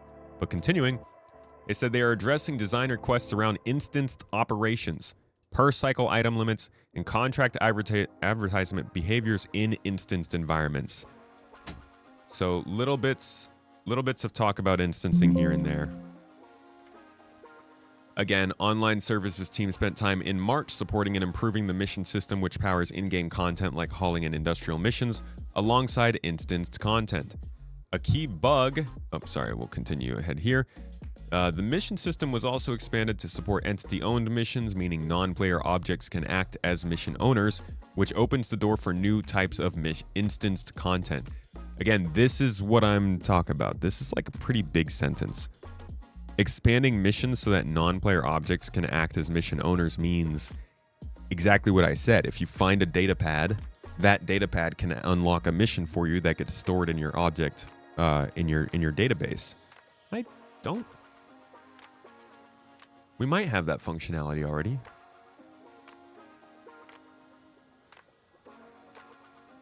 I don't think you get any missions from Onyx like that, but I might be wrong.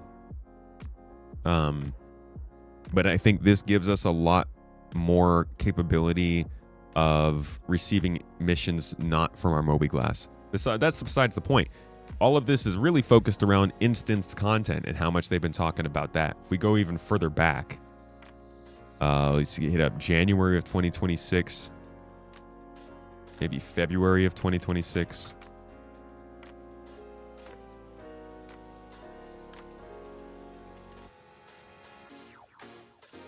Mission design team update in January said, looking forward, design work was completed on the revival of Siege of Orison. This was followed by a phase of rapid iteration to ensure that this first instance content is a great step forward. So that kind of confirms it, yeah? So Siege of Orison, definitely going to be the first version of an instance content. Instance content, definitely important for Star Citizen in 2026. Content drops. All we really have left are instanced things. The Municipal Works, this, Siege of Orison, and Nyx 1. I do think, and I'm going to get to this a little later, that Mission Givers are also going to be an instance thing that comes in this year, and another potential content drop that highlights or headlines a patch. But Siege of Orison is clearly pretty important, and considering there's not really much else that they can start releasing this year, instancing work has been getting work done on it. Rumors are swirling. I think there's a good opportunity, good chance this is coming in July. One last update on instancing. The online technology team created a class that will change as they transition from static meshing and instancing to quasi-dynamic and then full dynamic server meshing. So quasi-dynamic is the new version of the static server meshing they did. It basically just allows for servers to be a little bit more nuanced in how they adjust to fit the players moving around the game. Instead of there being a bunch of servers that are set to specific areas, I believe now servers can grow and shrink. They can't move, but I think they can grow and shrink in size. So, plenty of talk going on around instance locations, and I think one of the other places that we might see it happen... Oh, here's one more mention, sorry. Again, online technologies. Instancing is entering its final stage of technical work before being passed down to downstream teams. That was in February. So for the last 3 months, they've been working on instancing, probably getting it actually working, preparing it to be put into the game, likely for Siege of Orison. Another place, though, that I think that they might...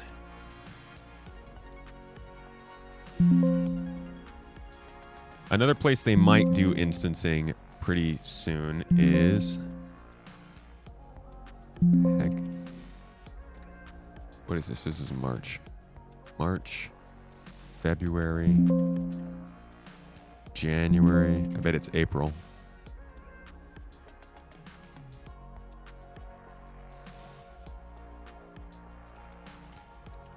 There we go. So listen to this. In the animation team in April, facial animation were on set for a 2-day shoot with motion capture and narrative teams. As part of this, they captured new content for Recco Battaglia, who will be returning to Levski with a new mission and 2 supporting characters. I believe this is our first mission giver coming back to the game. I think this is their first attempt at getting back to like truly narrative situations that don't require a mobiGlas, but give us a face to know, people to meet.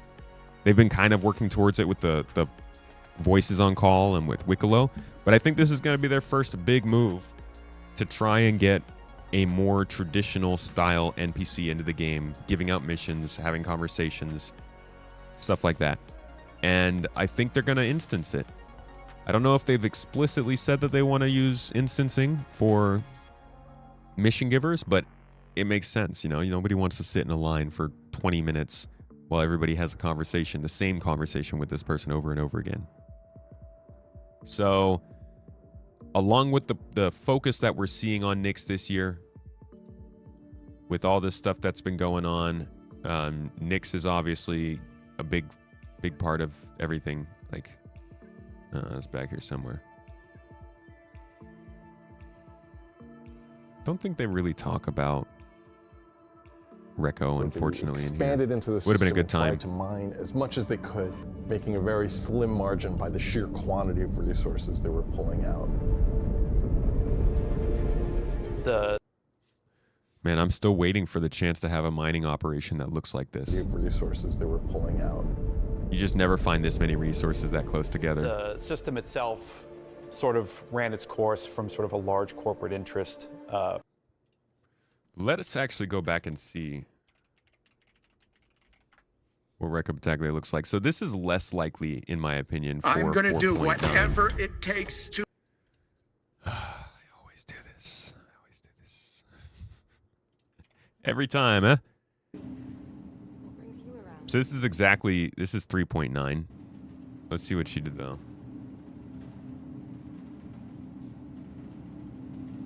Wanting to see me?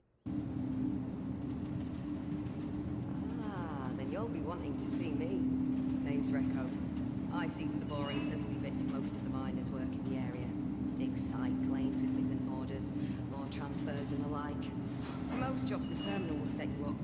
But if you're after something with a bit of hair on it, best to talk to me direct. If you'd like, I can see to setting you up with something now. Nothing too big, but it'll let us see how we feel about working together. Sound all right to you? Hey, just turn around. I don't want to actually talk to your face. I'll take a scan through now. All right, so she is probably going to give us some kind of more interesting mining style missions in Nyx. Hopefully there's a storyline to it. Definitely going to be a little bit more interesting to get involved and really nice. And just an example, but I think this game is going to take several steps up when every city or every space station or every landing zone that you go to has somebody like this that can sort of ground you in the atmosphere. The Skyrim spin is great, dude. It's very intimidating. I don't want to talk to anybody who can spin like that before talking. Besides that, for Alpha 4.9, there aren't a super huge ton of clues as to what exactly there might be, but you can go back into some of these core gameplay sections and see what people were working on. And that kind of will tell you. So inventory rework was being worked on back in February. Capital ship services also progressed. That came in May. So you can get a sense of how far things... It's really risky to actually think like that. I wouldn't say make predictions based off of that, but set expectations on it. So you could see what kind of stuff maybe they were talking about. Ship hangar services, yes. Refueling, yes, we saw that. Vehicle component crafting, we also saw that. Starware progressed, with the team preparing for an internal demonstration showcasing the ability to customize characters using a variety of clothing and armor pieces. Maybe a 4.9 kind of thing. Starware would be a great first implementation. They've already started getting armor stats in the game. To be quite honest, with flight suits coming in, being another potential way to change armor based on what you're using, we've also got the combat crosshairs. We might start seeing more of those type of things. I would expect to see little bits of customization that build off the features we've been seeing put into the game over the past several months. But let's see what they said in April's monthly report. Obviously, May's monthly report is going to be the most telling. We'll be getting that on Wednesday, so if you guys want to keep up with that and see what they told us, I'll probably stream it to you on Thursday if you'd like to come and join me live for that. One of those special Thursday streams that we all love to hate. No, I want April 2026.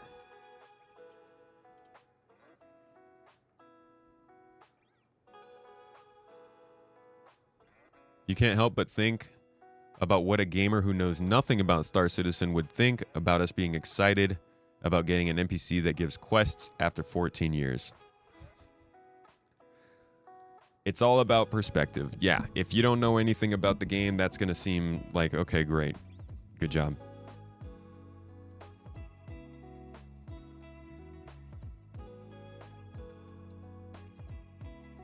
All right, core gameplay. No, this is April.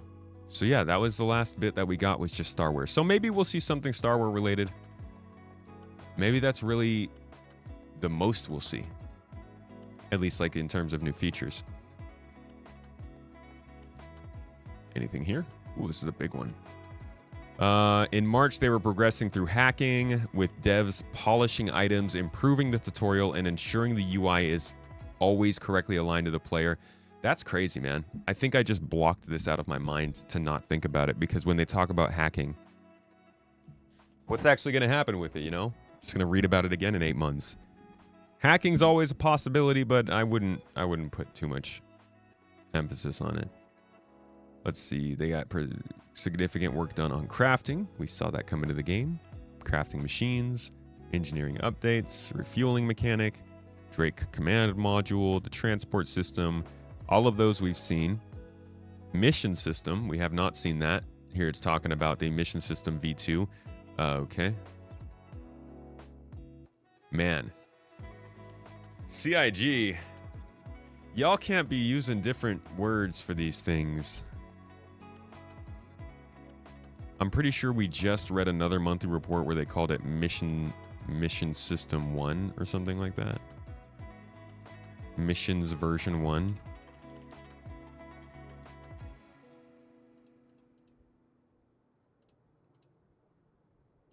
Hard to keep up.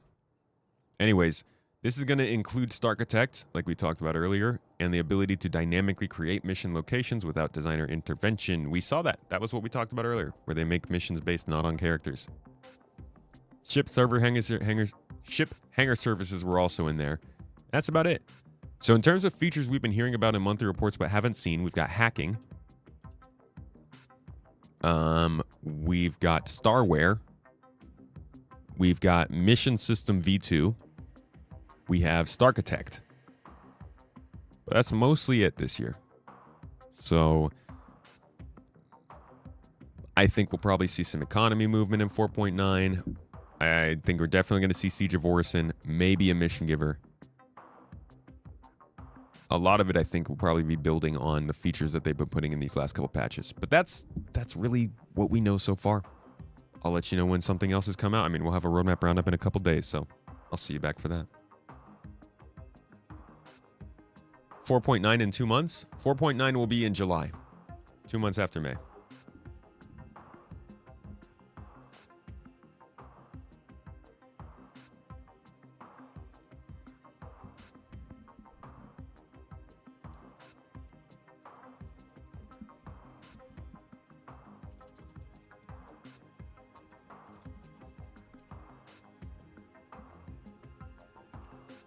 Do I reckon the Ironclad will be fixed by 4.9? It seems like that's what they want to do. Yeah, I think by 4.9 is too late.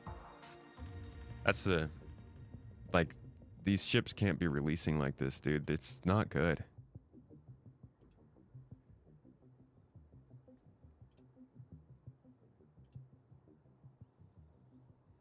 You're trying to get online and getting a consistent 30K?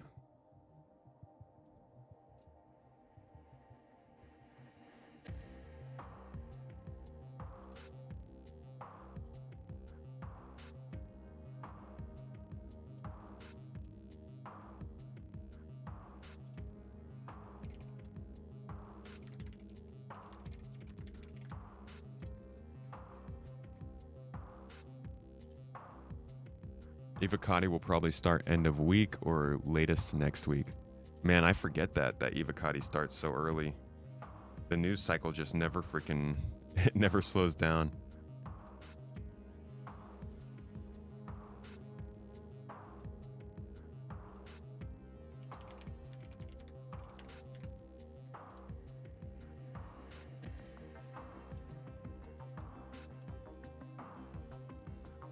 Don't even get into the game, just a load screen. We'll try and load in a little bit here. I do want to talk to you guys a little bit about Exodus if you're interested. I don't know how many of you follow other space games, but Exodus is a pretty cool looking space RPG coming up. They're probably going to give a pretty big look into the gameplay next week, so I thought we would cover all of the gameplay they've revealed so far. Make our thoughts known, talk about it a little bit.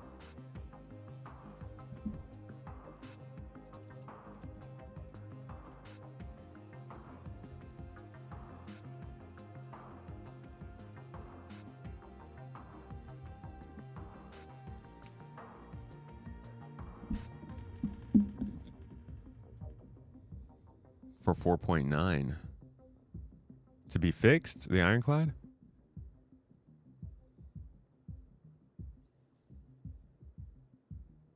Going to take care of your wife, Jay Bird. All right, man. I hope all is well. Have a good day, my friend. You just bought a Tiburon upgraded from your LTI package. Super excited to pull it out and fly it with your friends. I hope you and your friends have a good time, man. And I hope it works smoothly for you.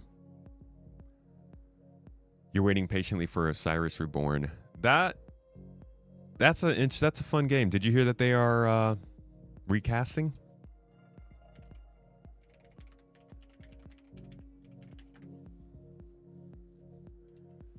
They are changing the voice actors for their protagonist after they released this latest closed beta. And I mean, I'm not gonna lie, man. I was not super into the voice acting, more specifically of the twin, not necessarily the main character.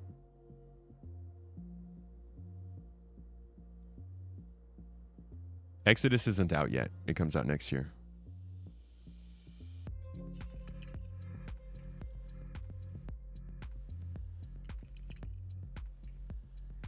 You're disappointed the Expanse game follows the same story as the show. It starts you off on Eros as a mercenary. I mean, the same story background, yeah, but I don't think it's going to follow the show very much in terms of what you experience. Probably be a lot more personal story.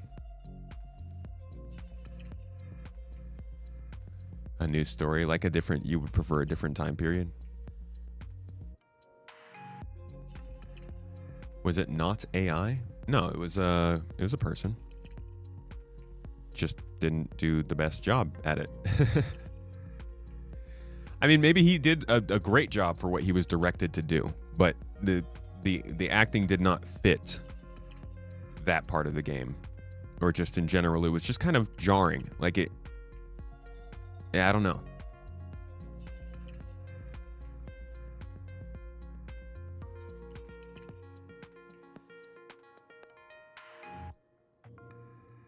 Next year will be pretty packed with the GTA Scapers. Exodus will probably be a bigger budget game than The Expanse. I think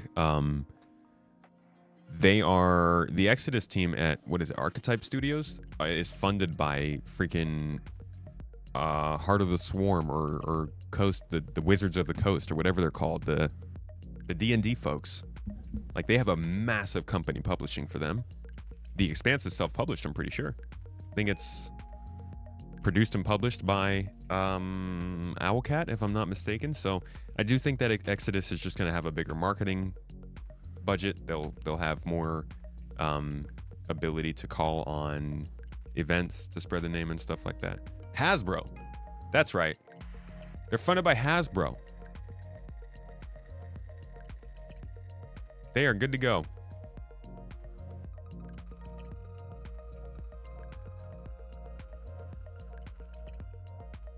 The main story of the show will be running in the background. Yeah, you might probably get into some missions that are parallel to the show's story. You're gonna be parallel, yeah, but like there's just no way to follow the other story. That's James Holden's story. He's kind of at the center of it all. A little too on the nose. Funny that there are actors doing better job at voice acting than actual voice actors by profession. See FromSoft Games. Honestly, I might be a little bit out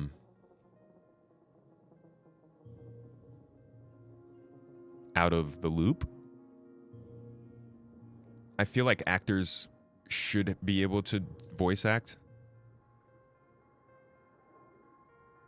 But that might also be like saying that somebody who rides who goes on bike races like Tour de France should be able to mountain bike. I don't know.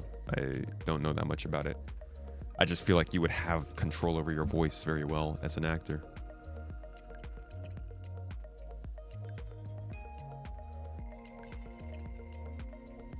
Is it better to have an overhead or bottom clip camera? Clip? Bottom clip? Overhead? What do you mean?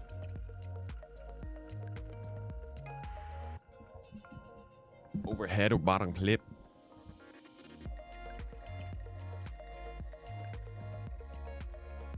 Let's see this thing. Let's take a looky-loo. So,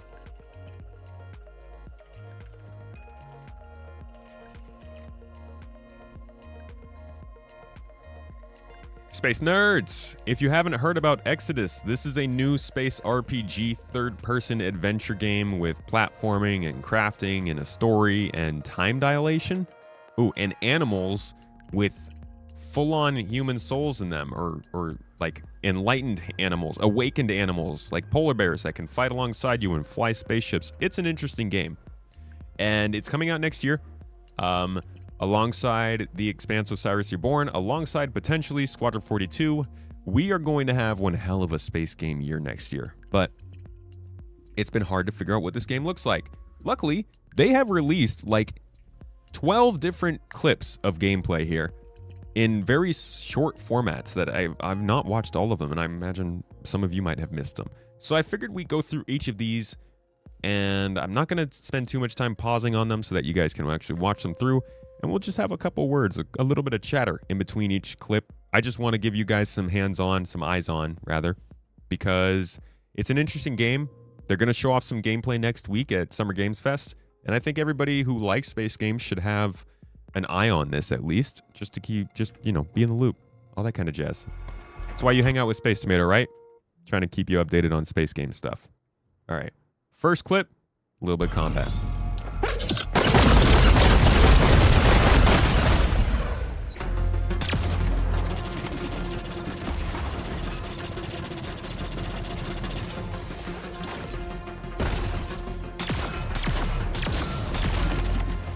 Loving the audio.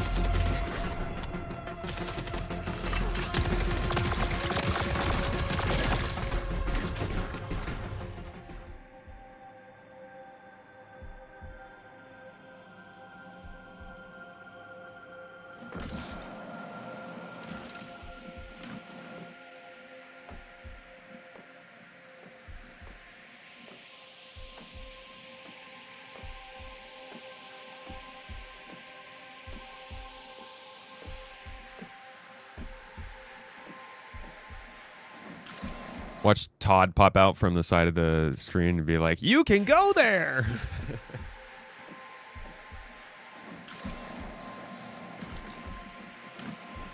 To be honest, this is the most standard action RPG platforming I could imagine.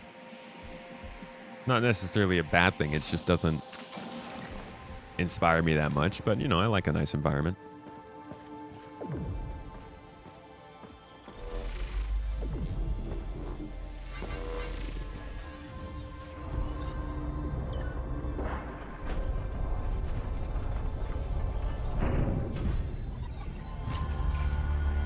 Grandpa.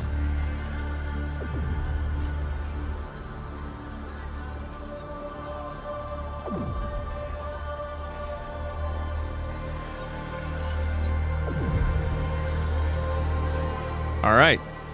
Session 1, a little bit of gameplay there, combat, platforming, typical stuff. This is what you would expect from a game like this. It does not sound anything that's going to blow you away. I think they're going to show us the most impressive stuff on the stage next week. But these are still, I think they're nice snippets. It's an interesting way of doing the marketing campaign. It's fun to watch all these different studios figure out how they want to market their games differently, because the environment is just not as homogenous as it used to be in releasing a game. So I appreciate that they're trying something.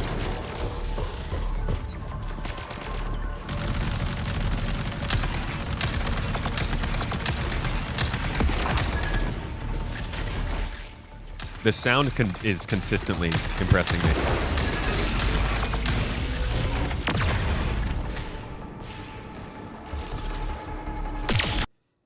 Got a little action wheel. I don't even need to tell you what games this reminds you of. I do like, I think the screen looks pretty good though. You got your party members down here. Easy enough to see which powers they can do. I'm not sure how you select either one. Maybe, yeah, I don't know. Maybe they're different buttons. They only have one button highlighted there. You can easily craft. It looks like crafting ammo is going to be a thing you got to do for each weapon separately. Repeater ammo, so there's probably per weapon class. You got some powers and abilities. Yeah, this is very Mass Effect. Sorry. Puberty. Ooh!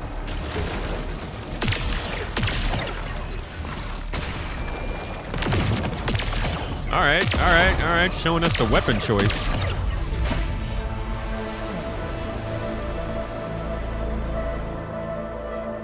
I think it certainly looks like a fun and entertaining third-person RPG.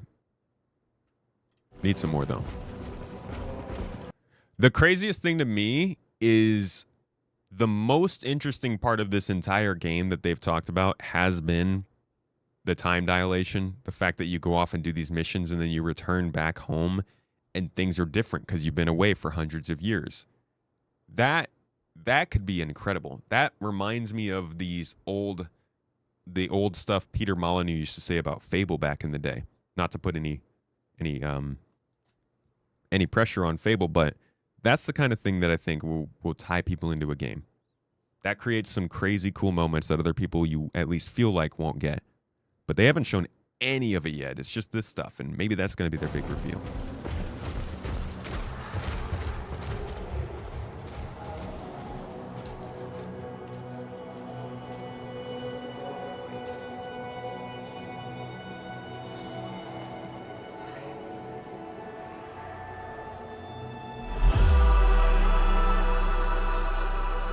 Slow hero walk. You always got to show off the slow hero walk. All right, next one. It looks like we are in a hazardous location for this one. Huh? Okay, that's a different menu. So outside of the action wheel, you also got an easy D-pad selector for your powers and stuff. Typical for games like this. This thing, I feel like I'm going to want to turn this thing off, man. This has been active in almost every single scene, and I think it's just kind of like your codex. Discover stuff, learn new things, but I cannot have this constantly popping up on the side of the screen like that.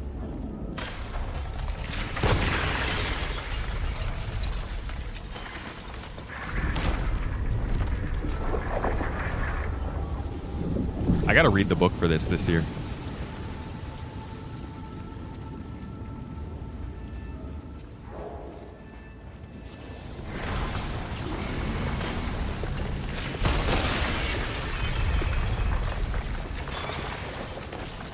Easy enough to switch between powers.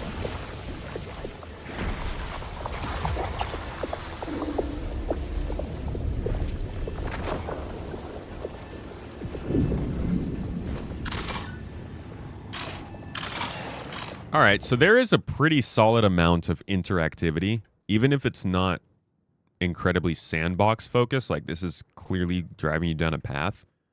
This is like a decent amount of different types of things you have to do. The shaping is all just pressing the same button, but at least it's wrapped in a different kind of wrapping paper. It makes traversing these areas more interesting. I'll say that much.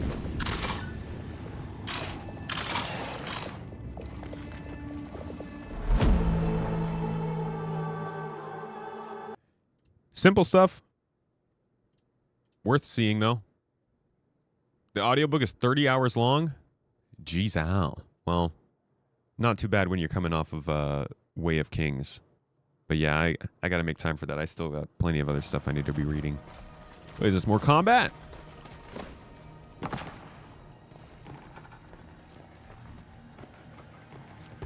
What the kids call exploration these days?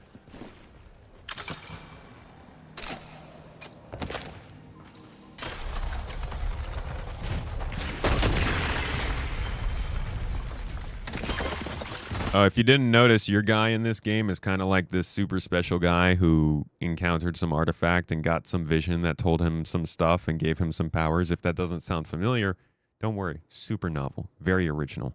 But that's where these powers are coming from.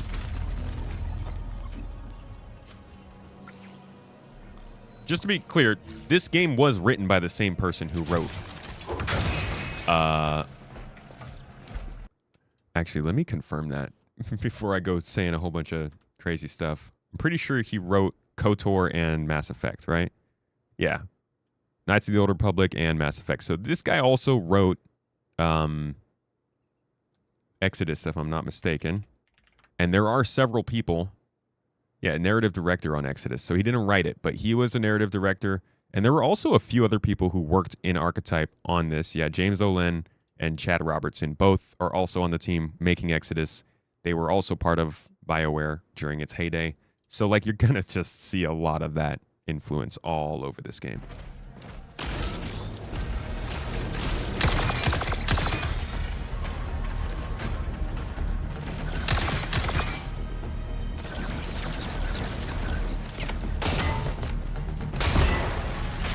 Drew is writing?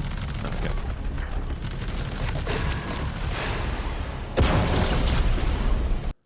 Hold on, I missed some of this. This is looking a little more interesting. It's like nice verticality. I'm actually digging the enemy designs. They're growing on me. Wait, what the heck was that back there? What is this? It's like a spawn point.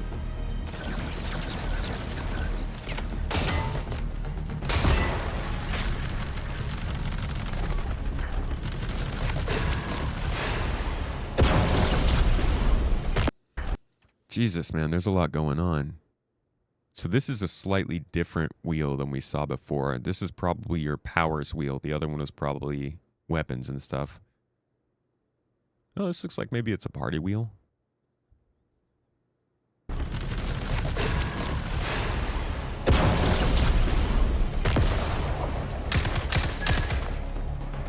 Status effects on enemies.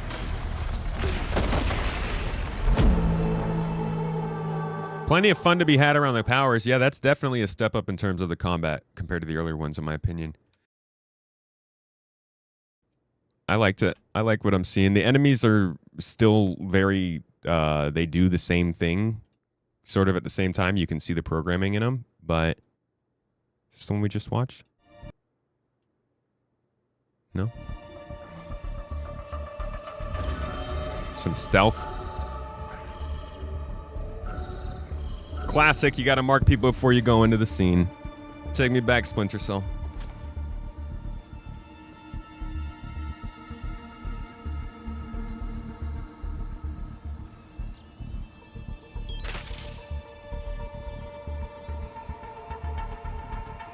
Stealth in these games is always... I hate it because I'm really bad at stealth in the sense that I get super freaked out, so nervous. Like, if somebody spots me in a stealth game, you might as well kill me in real life. It's over. But at the same time, I'm also just embarrassed by how easy it is to do something in a stealth game and nobody notices you. Like, come on. Like, you wouldn't notice somebody behind you here, but again, if it was like real life and people actually noticed you, it'd be so hard. So I don't know, I'm always stuck on these situations. I want it to be real, but real would be too difficult. And like, listen to how loud that is. Come on, man. You can't just be doing that to people right next to their friends.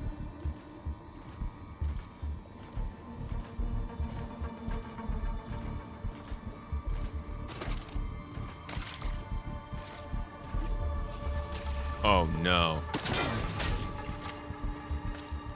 Yeah. Sure.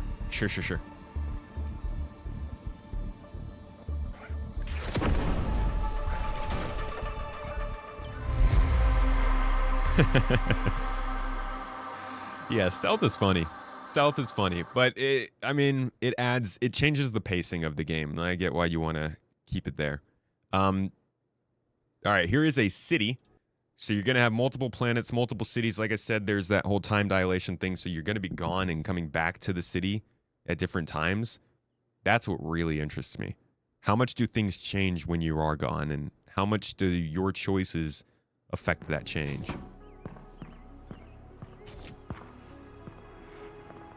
Like, wouldn't it be sick if in between missions you see these entire construction projects complete and you get to go visit the building maybe for like a side quest or something? I hope that there's more to these cities than just a backdrop that you see when you're going in and visiting your home.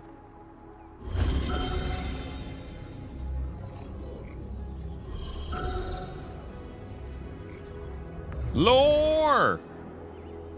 Spaceships! Wow, talk about a weightless spaceship. Jesus, you guys gonna need a little more effects on that. At least some sound. Sounds like a speedboat slipping past.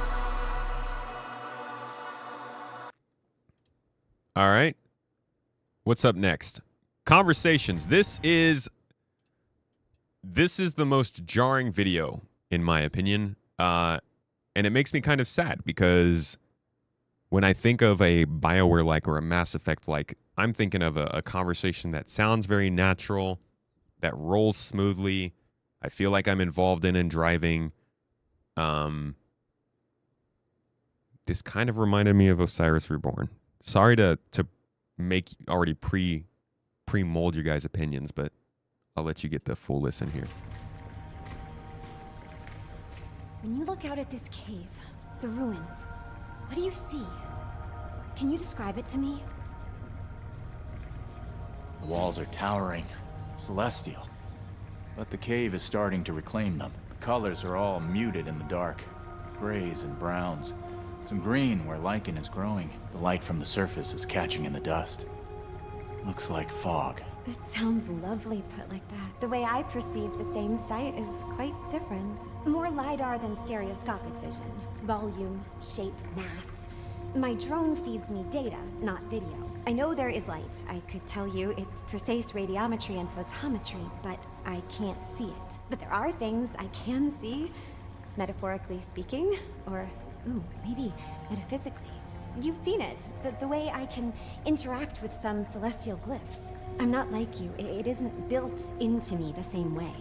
But there is a connection. And it's getting stronger.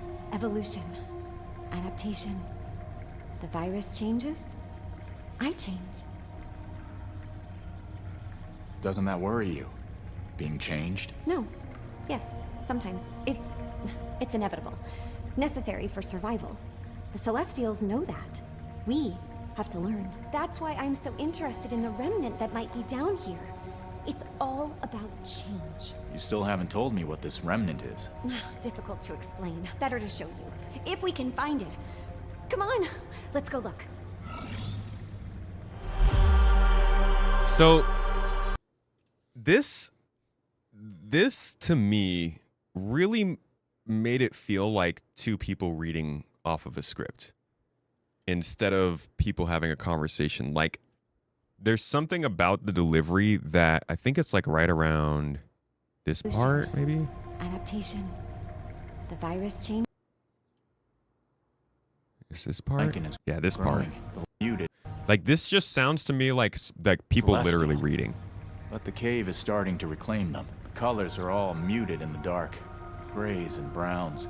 Some green where lichen is growing. The light from the surface is catching in the dust. Looks like fog. It also seems like the editing is really off. Like the timing, listen to how quickly he goes into the next line light here. From the surface is catching. Grays and right browns. there. Some green where lichen is growing. The light from the surface is catching. Like that almost sounds like different recordings. And then she does kind of the same thing here. If you listen to the way her lines start, they're very, very fast off the ends of the old ones. Shape, mass. My drone feeds me data, not video. I know there is light. I could tell you it's precise. Like, would you really say I know that quickly? My drone feeds me data, not video. I know there is light. I could tell you it's precise radiometry and photometry, but I can't see it. But there are things I can't. Or right there, she just immediately says, but there are things. And photometry, but I can't see it. But there are things I can see, metaphorically speaking, or... So I think that's really what draws me out of this conversation. But to be honest, I am interested in it. The lore, like trying to understand what is this? Is it a virus she got from Celestials who are not quite their own species and can consist of different races, and humans are to an extent Celestials, so does this virus lead her in that direction? The lore is definitely getting me. I'm interested. I want to hear more, but I think that I'm glad that they've got another year to edit this stuff in. Obviously, it's not final, and they have that time. I just hope they are. Here is something else that we're seeing. What is this? Stealth? Oh no, these are your people.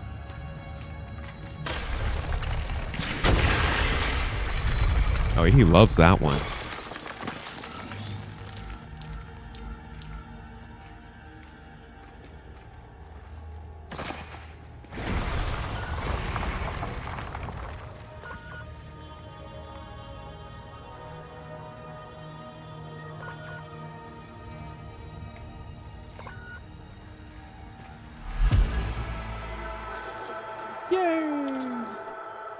That was a shorter one. Jump straight into the next one. Another location, more atmosphere.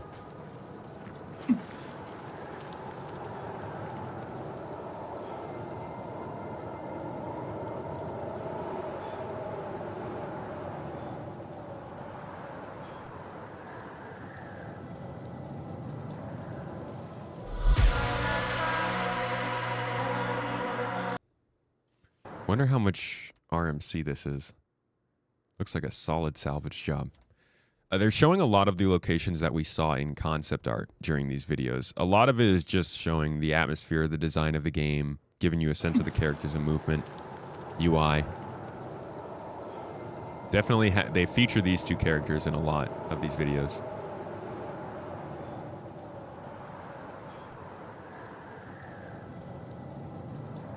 You do get a lot of these moments, too, where it seems like the UI is fairly minimal. I like that. And then finally, I think we have one more that just released 3 days ago. Mission briefing. Oh, this is an actual cutscene. I must thank you for this opportunity, June. For allowing me to be part of this. For choosing to aid me. Yeah, this already, the dialogue sounds way more natural. Neither of us can do this alone. If we're going to save Leiden, then we need you as much as you need us. I share a similar sentiment. Are you familiar with Elijah Nath, founder of my dynasty? He was one of Orion's most trusted allies and an expert on the rot. He left on an exodus many decades ago and never returned. However, a few weeks ago, I received a ping from the emergency beacon of Elijah's ship, the Collada. No point in waiting around. Next stop, Sang.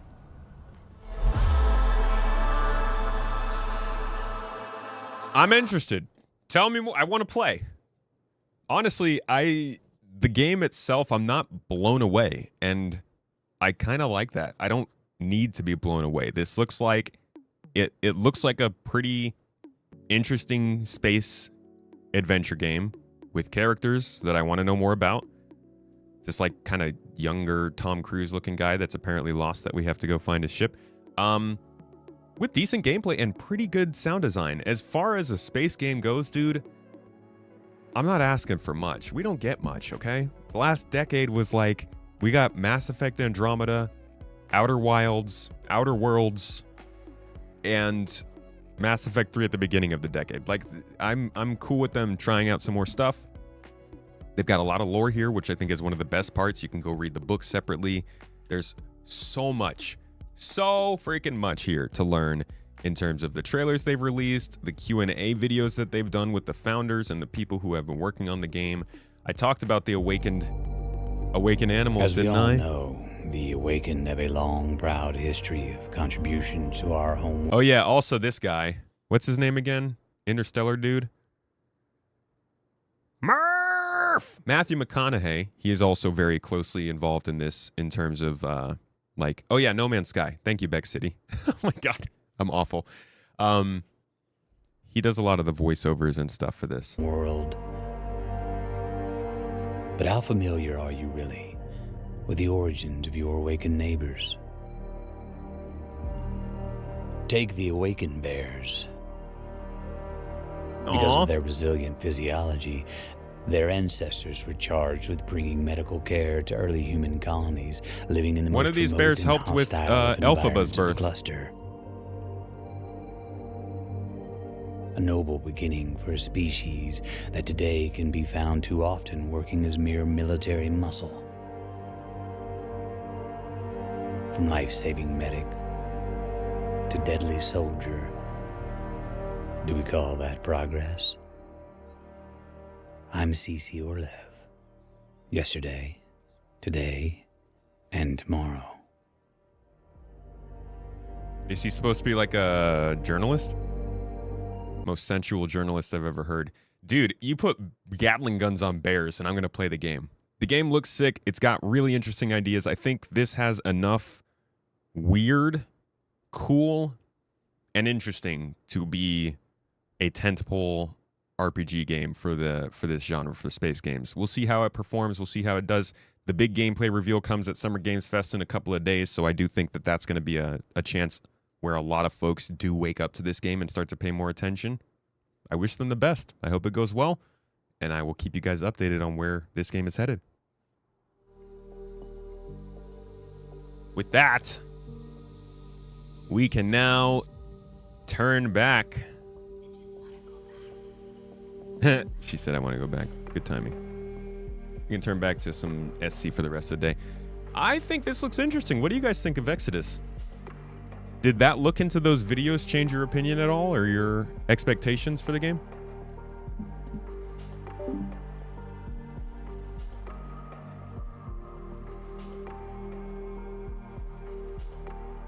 The Maruyama are going to be very interesting. I am scared of them. I don't want to deal with them. The Maruyama feel like the flood of Halo to me, in the sense that I just am going to dread any time they might potentially show up.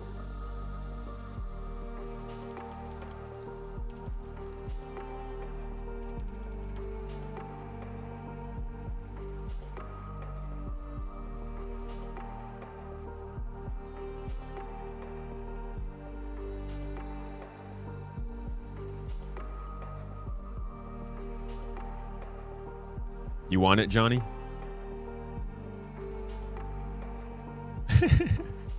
We're getting bears on with Gatling guns on their backs before Squadron. Hey, you don't know. We don't know when these release. Although this is early 2027. Osiris Reborn is also early 2027. So if Squadron 42 also gets delayed to early 2027, space nerds are going to be just like vomiting from content next year. It's going to be hard. And then I need to actually do another check-in, but like we also have Falling Frontier, which is looking like a potential 27. I don't know if it's 26 or 27. Also, Level Cap's game has been picked up by Hooded Horse. I don't know if you guys have been following his game. He's been working on it for the last few years. But they just released an announcement trailer with Hooded Horse, and he's getting published, man. Huge congratulations to him. That's awesome. And I don't know when that's going to be happening, but like it's just a lot of interesting space stuff going on right now. I like it. You haven't seen anything outside of the trailers they showed last year. Looks interesting. Space games looking good for the future. The marketing just seems weird to you. It seems to be trying to copy multiple franchises and you're concerned it might not work out for them. The voice acting needs to be completely redone. Oy. You don't think they could just edit it? You think they need to like find new people? What franchises do you think they're trying to hit?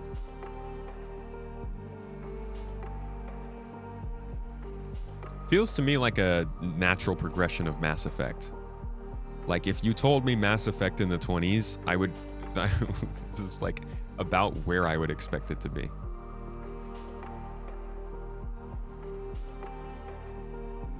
You think Exodus could end up late 2027? It seems like a big and complicated game. Well, they're targeting early. You think maybe they'll delay it again? I'm guessing they'll announce whatever date they are aiming for this weekend when they do their thing. Oh, she's in there. For some reason, I found myself thinking that this robot was just a robot. I didn't realize it was somebody inside of it.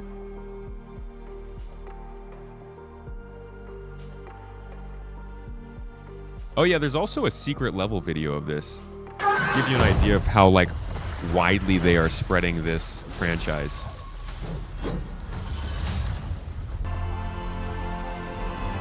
I think they actually get into the time dilation in the secret level episode. Open the door. Because you are the chosen. Yes. All those moments. Don't know if they show it at all. Just for you.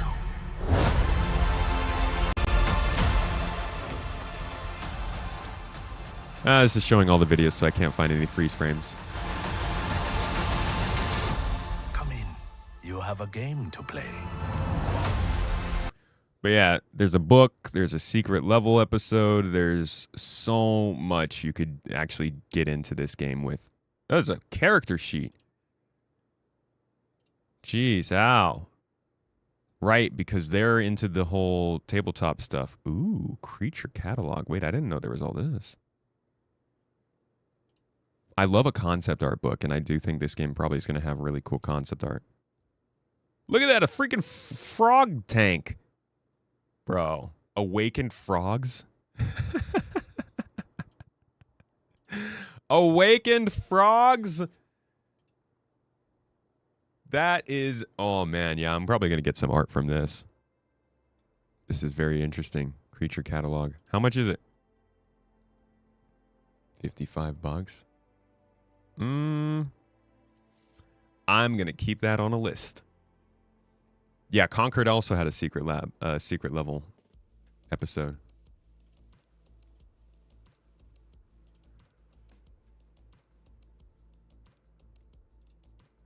Honestly, I could probably live off of concept art for space games and movies. Just keep me looking at that constantly.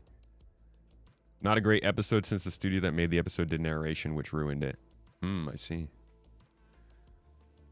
Kojay, you felt the voice acting was very monotone, and no matter how much editing, if the people reading the script are not putting emotion into the acting, no amount of editing can really fix that. It's why when filming movies and TV shows, they do multiple takes with feedback until they get it right. Good Lord, I would hope that their gaming companies are doing multiple takes. But, you know, if that was the best out of multiple takes, then maybe you need to find a better way to shoot the readings.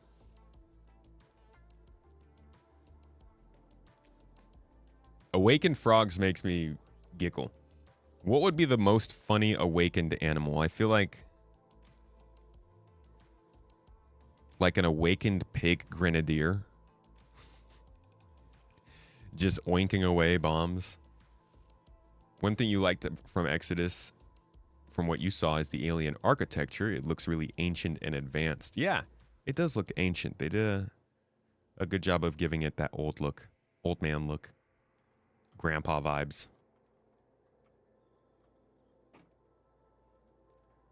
Awakened seagull bombers. Bro, seagulls are already awakened. They're such trolls. The seagulls woke. Awakened platypus. Can't platypus really hurt you with their tail? Or is that a beaver? All right, loading into game. You know, can I just say, like, loading into this game and getting a solid 60 frames per second, it seems like, on its own, is just still a little bit novel for me. I'm not even getting 60, am I? No, I'm getting in the 50s. But, like, it's still kind of weird to me. It shouldn't be. It shouldn't be anymore, but it is.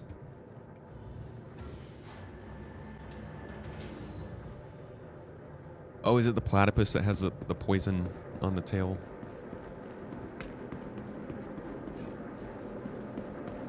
All right, where are we today? What are we up to? What are we doing? We've got, we're out here at, it looks like Arc L1 possibly? Mike L1. And we've been delivering materials. I don't have anything that I need to pick up right now, unless somebody is online. Let's check in with the org for the day, folks. What is the latest? Notification from the market.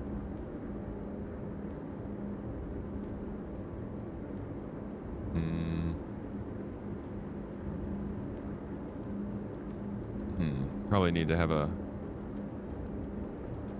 Tells me where the notification is actually for. This? Woo!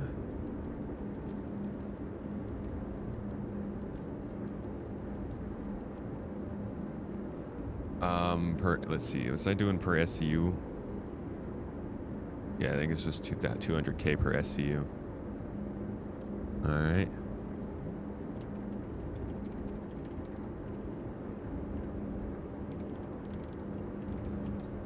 What's going on Wednesday? Wednesday is... Are we going to be in game on Wednesday? Might be able to briefly check in on Wednesday. I think Friday is more likely, though. Wednesday, I think I'm going to hit up the Rock Cracker facilities, actually, and do a little play session. So let's say on...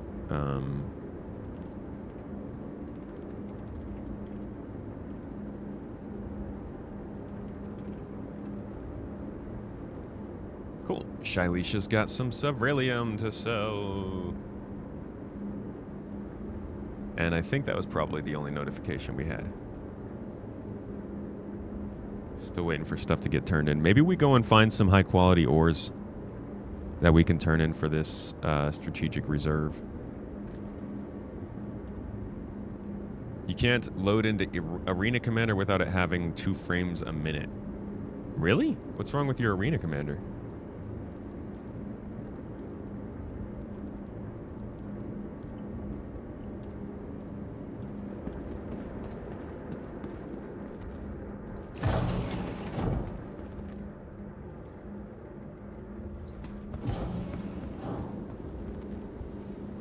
Welcome to the ASOP Vehicle Retrieval System. Your vehicle has been moved to our storage. Vehicle selected. You just saw that you have 342 games on your Steam wish list. And a decent amount of them are awaiting release. That's kind of the new thing for game companies, huh? To just tell you to wish list their game. Because that's now the best way for a game company to know if they're actually going to get sales. So wish listing is super necessary. But yeah, I mean, by the time you have 342 games on your wish list, then what is it even more? That's just a shopping cart. That's just a storefront. You have that many games on your library? Bro. I don't think my Steam is too crazy. Then again, I still don't use Steam as my main source of gaming. I still use my Xbox.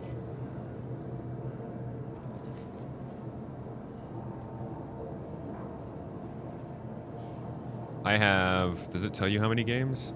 I have 54 games on here. That's actually quite a bit. But I don't play. I guess the idea is we don't usually play most of them. I need to curate that list because I do think that's a lot of stuff that I just don't really care about. I don't have a wish list on Steam.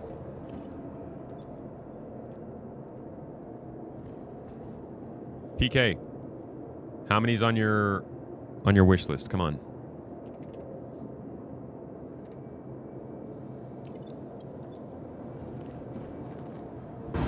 $273, not bad. Not bad, dude. Enough, you have 344 games. Y'all are real gamers, TM.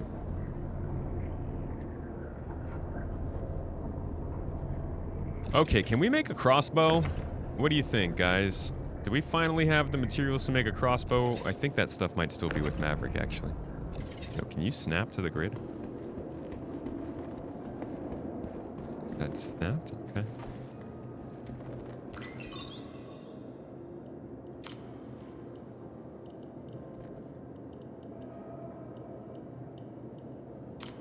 No, I still... Yeah, we need to get the Orotite.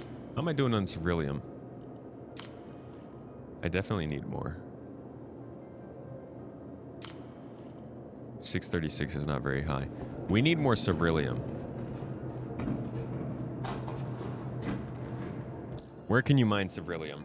And can you do it as a solo player? I should probably put that to the test myself. I think we were only finding it in Nyx, if I'm not mistaken.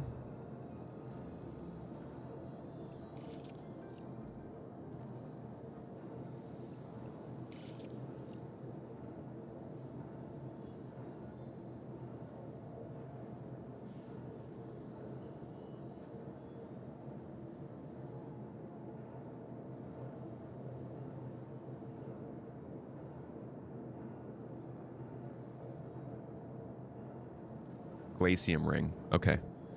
So we're going to grab our mole then. I think my whole mole got blown up last time we were playing, so unfortunately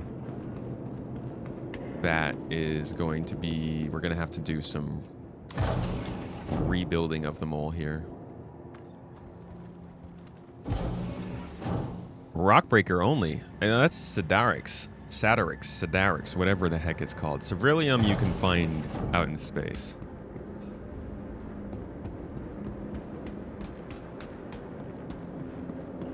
Single rocks for the most part in the 40 to 60k range. Yeah, so that's definitely going to need at least a helix and a couple surges. So I'm going to outfit the mole to see if we can do some hardcore solo mining.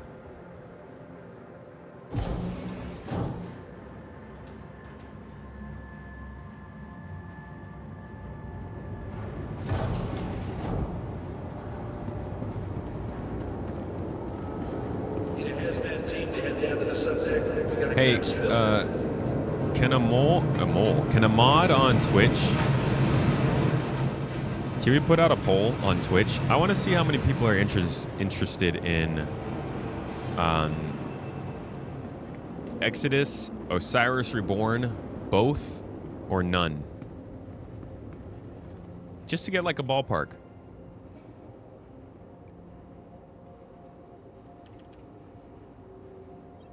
Helix 2.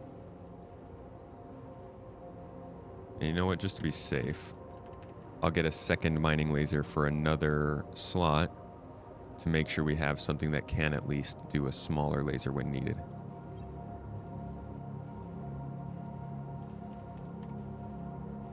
No surge. That sucks. I have to do stampedes.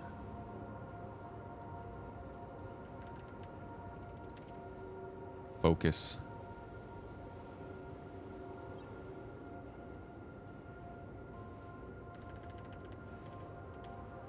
And lifelines.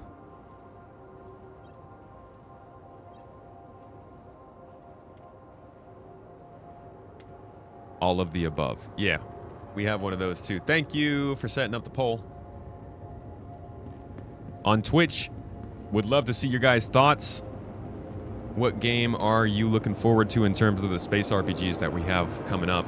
Osiris Reborn from The Expanse, Exodus from Archetype Studios, both of them, or neither. The Helix won't break those with just one laser. I'm gonna have to, that's the strongest laser there is, right? I'll just have to skip the ones that are too big.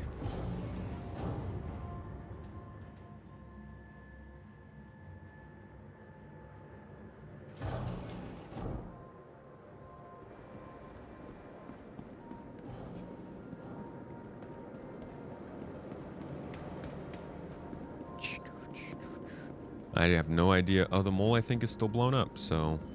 Welcome to the ASOP Vehicle Retrieval System.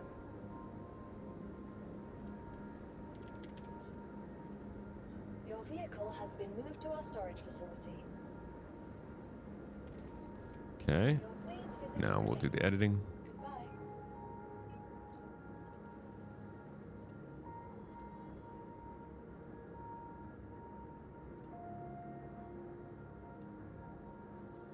Grab one of these, grab one of those. Boom, boom, bang. Bing, bada, boom.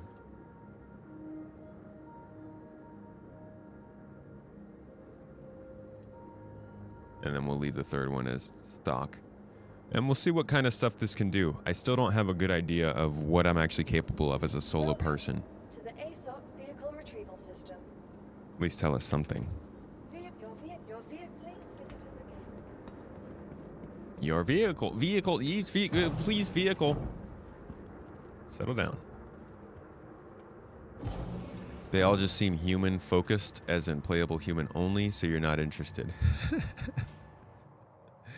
Are there many games that will let you play as aliens? Like really let you play as aliens? It does seem like a lot the studios tend to stray away from that. Oh, that's why you like Stellaris so much, huh? I bet you're never a human species in Stellaris.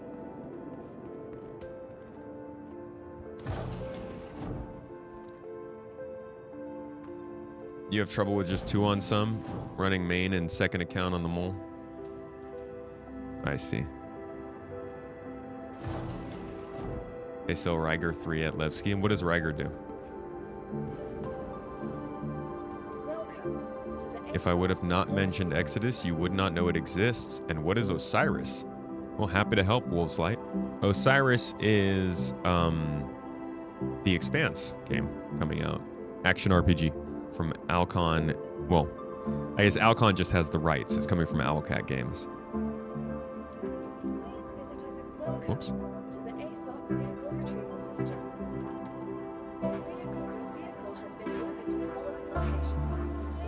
40% more power. Whoa. Wow, the Ryger's good, huh? I did not know that. Wait, so is a Ryger better than a Surge? Or is the Ryger passive? 40% more power as a passive doesn't sound quite right, doesn't it?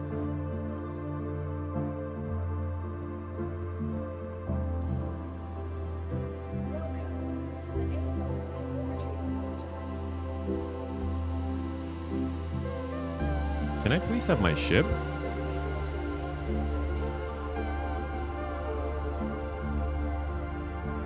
Make sure to drop anything off.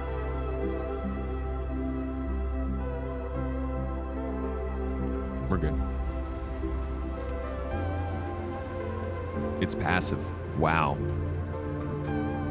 Wow. Okay, I'll go grab a couple of those then.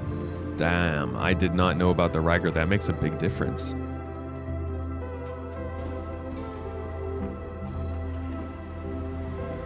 Yeah, Osiris is the Expanse game I mentioned. 25% power. Okay. 1% smaller charge window. Sounds like you just need a couple of focuses, and a Ryger maybe. Maybe a focus, a lifeline, and a Ryger all together on a Helix. Sounds like a pretty balanced prospect.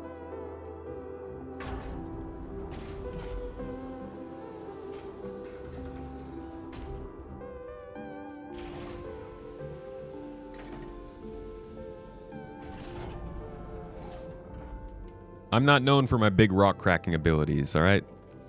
We can... Well, let's all go into this with clear eyes and a proper expectation. Space Tomato as a miner, gonna be problems. But hey, I got tea. What are you guys drinking today? I think I already asked you. PK said water. Gross. Sicko. I don't think I saw any beers, though. Is it not 5 p.m. somewhere? You get only the Ryger 3 in Nyx? I mean, do I want anything more? I do wonder, what's the point of getting the lesser consumables?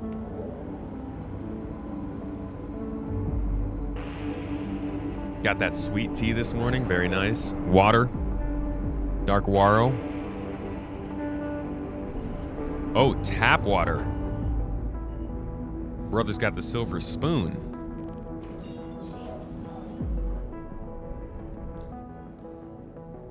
You got one of those hard tea drinks. It's vodka with a little iced tea in it. You know, that's what it's like drinking in Turkey. You'll be like, okay, I want to try whatever the coolest, most straightforward drink is to get drunk off of here in Turkey with you guys.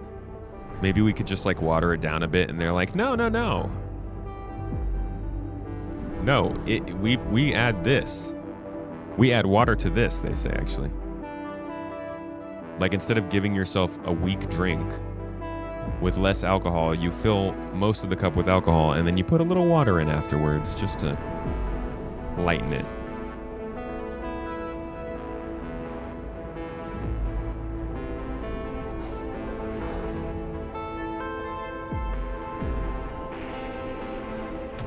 Ah, dang it. I was trying to shoot that gap. It didn't work. That was so stupid and unnecessary, but I just got excited.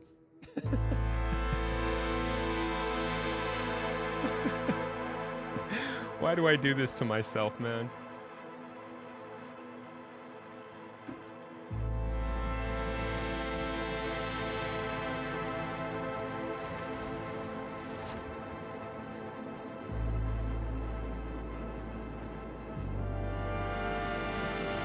It's the problem with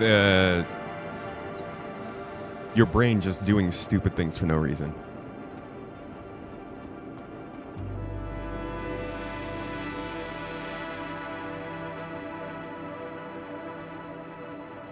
At least I like totally got all that equipment loaded and spent all that money and stuff. Damn it. You've been debating for months on buying the collector's edition of Osiris Reborn. Is that the Miller's edition?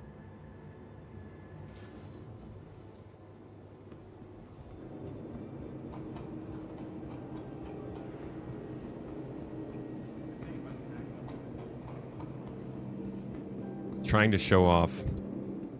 I have nothing to show off, unfortunately.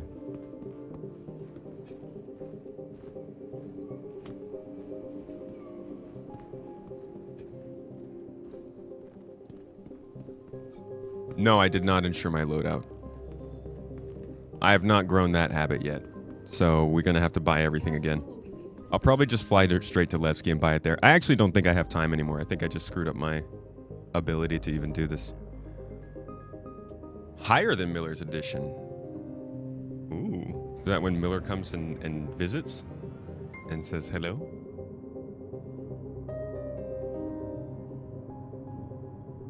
You think quasi-dynamic server meshing for 4.9? Brother. Don't hurt us like that. Oh, is music really loud? Thank you for the heads up.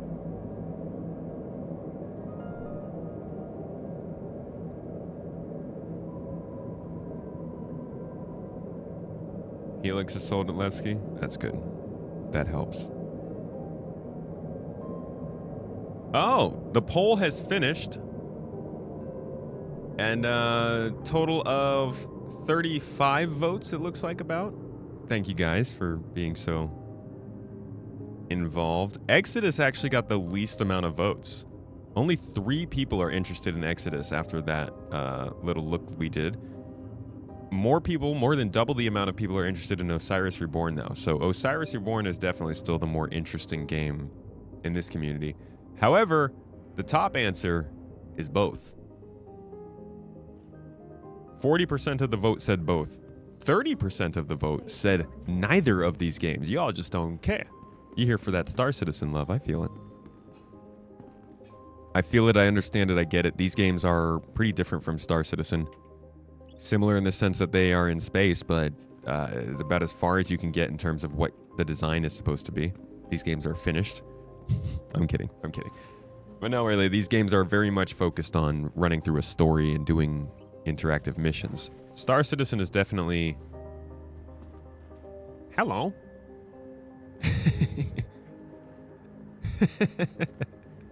More of a social game.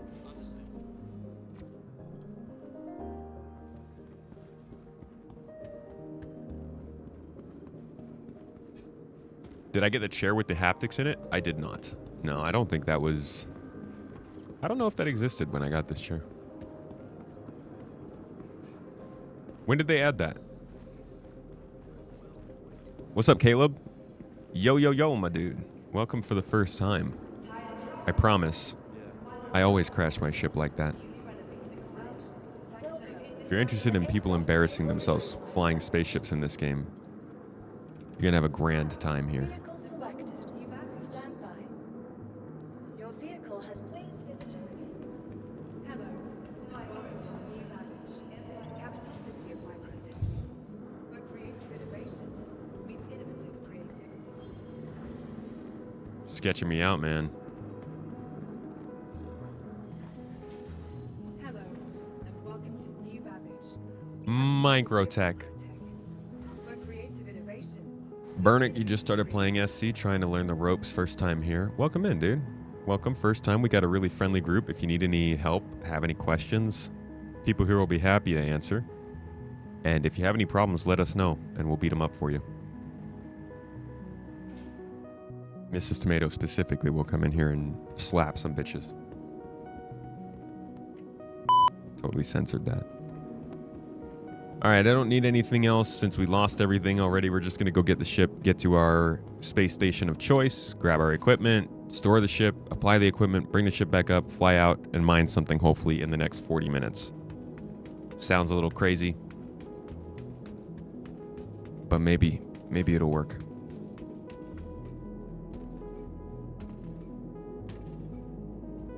Thank you for the rec total. And thanks for the advice today on the mining stuff. Your mining gadget just blew up in your hands and killed you? Brother, you buying gadgets from Drake again? Alright, I'll save the loadout this time. If I save the loadout, I can stop paying to keep replacing this equipment. But the money sinks are here. The money sink's existing. It's happening.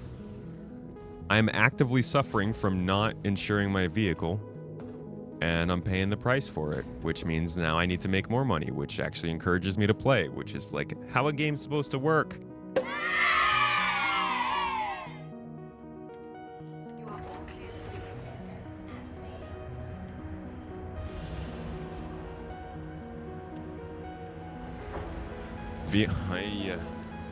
This is the bricked one. Good golly gee willikers, dude.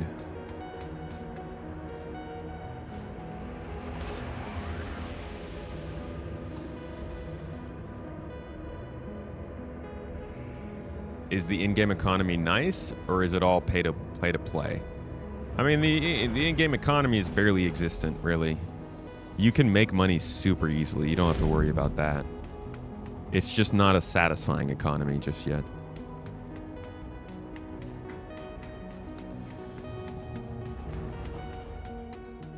But YouTube got you through federal prison. Damn, man. Well, shit. Happy to help.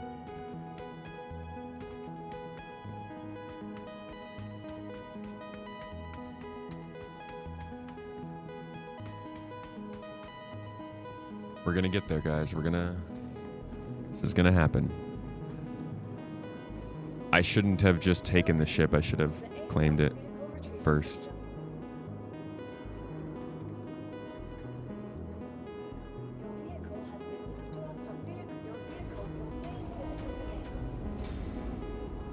Ketchup. Hello. Never missed a video total? Hell yeah, brother. Thank you for watching. You wouldn't call making money super easy. You have to put in many hours or days of work to get anywhere. No.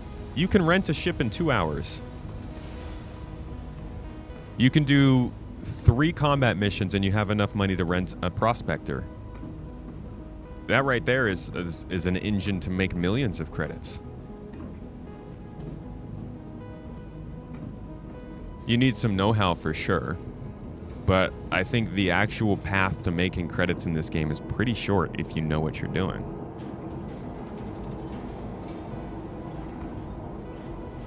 And yeah, the ghillie missions pay fairly well.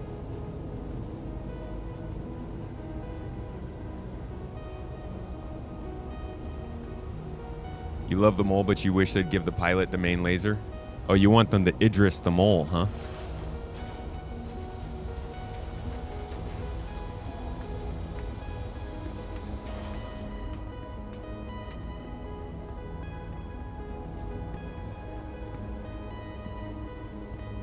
Blowing up a mole is precisely how I started yesterday.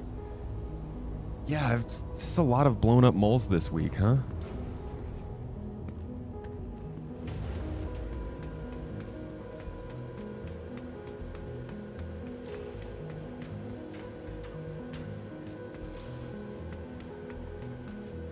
Whee! Whee!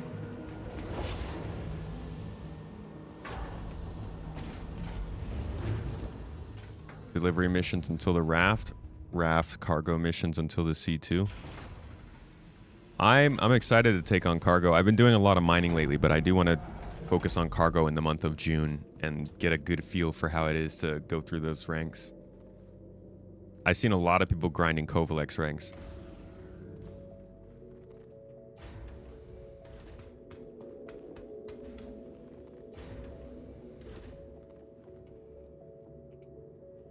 $500 for a $30 phone from Walmart? Do they have LTI?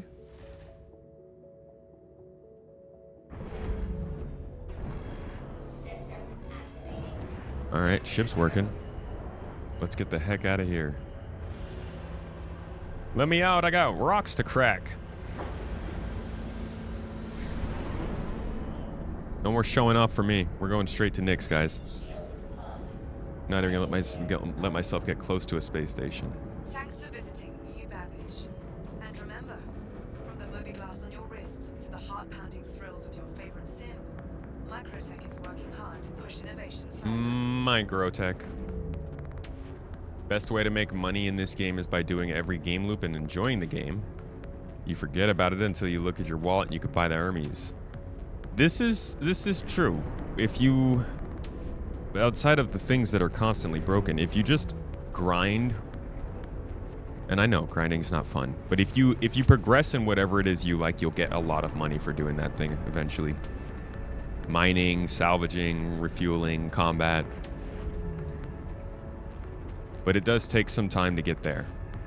The real good money, like a multi-millionaire kind of thing, that's gonna take you a few days to get to. But if you just wanted to make like a cool 100K, 100,000 credits, you could rent, you could rent the ship I'm flying right now for that much, for cheaper than that, for multiple days, and then use that ship to make money. And if you go into the contract manager, and we look at like the most basic missions, let's say bounty hunting. I don't do much bounty hunting. So this is paying 9K. If you did 3 of these, you get 27,000, and that is enough to rent a vehicle. Hand mining is doing a 45K, so you could do 1 hand mining vehicle, 1 hand mining mission. You have enough to rent a mining vehicle. The hard part is ranking up your reputation to get more payment. But in terms of making some money to get some ships and start like getting into the deeper parts of the game, you could do it within hours.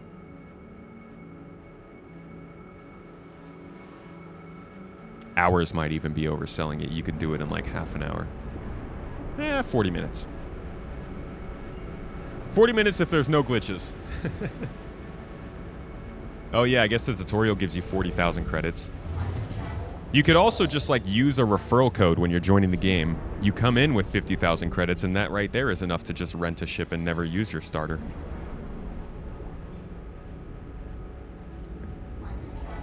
You need to find people to do rock cracker with. You got a new crossbow blueprint you want to craft.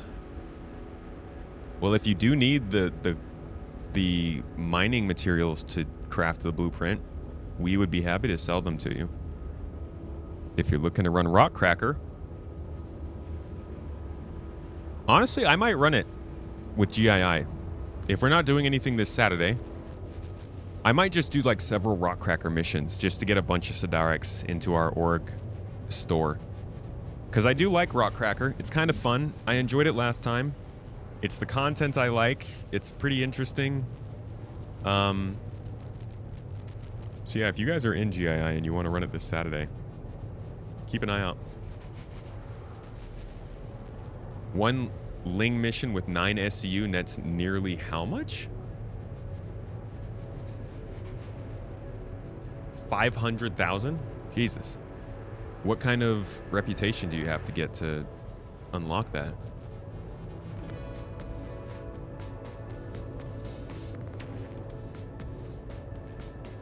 Oh, is Tyrus planning something for Saturday? Okay. Okay. All right. Okay, then. Maybe I do that on Friday.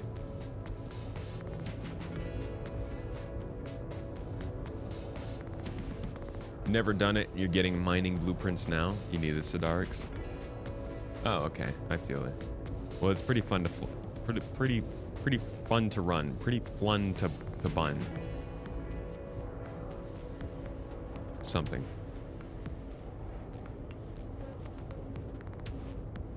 It's the starter Ling mission in Stanton. What the hell?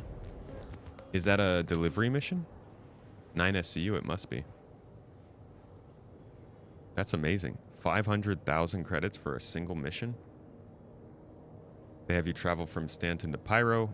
They're often bugged when you have to pick up the cargo from elevators on the surface. Yay! You did a rock breaker the other day, got some special kind of ore. You're probably either going to get Ceruleum, Sidarics, or Torite out of that one. I believe. Yo, Metal Gramps. Thank you for the follow, brother. I love that name. Metal Gramps is freaking sick. QV Intel Smuggler mission, 1 million credits per mission. You can do in 15 to 20 minutes. So you can make some solid... Again, you got to be a little more advanced in the game to get there, but if you know the mission you need to run and you have the team for it, you can make a million credits between the 4 of you. Probably in like half an hour.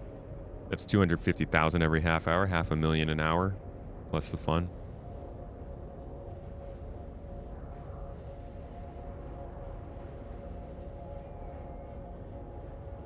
There's some cargo run missions from Stanton and Pyro, 500 to 700 each. They also have 500 SCU. That's crazy. 9 SCU versus 500 SCU.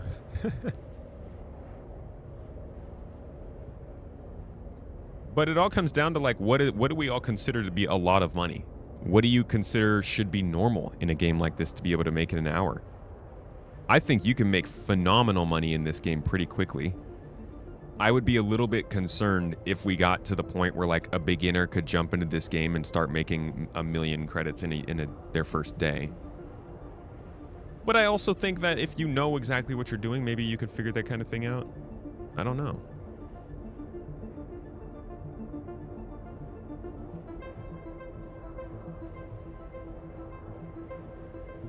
Oh, you're trying to get all the flight suit helmets? I haven't touched the QV Smuggler missions since they came into the game. I should probably run those again soon.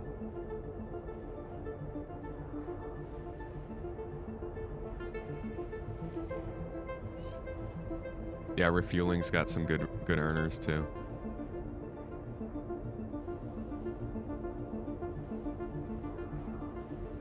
Ask the AUEC farmers.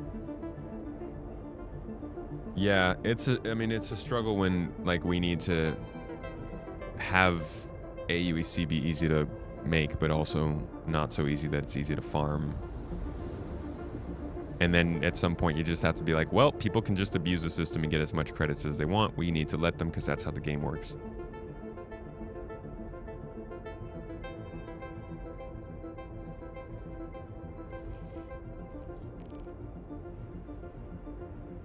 Oh, it depends on what you actually want to achieve, definitely. But there's got to be some baseline for the economy, right? Like, they need to be aiming to create a certain experience for the 80% of people who would be playing this game in the average way, as opposed to the people who are min-maxing. And I wonder what their baseline would be for that 80% group, or whatever percentage it would be. Is renting encouraged in this game? It's not discouraged. I think renting is a great way to get to learn more about what you actually want in the game without dedicating a whole bunch of credits or dollars to it.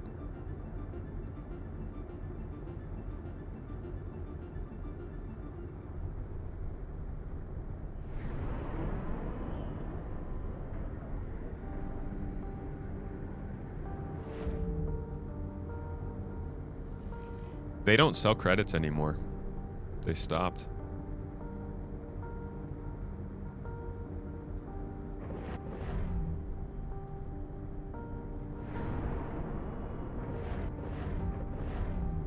Some rentals aren't showing up in ASOPs.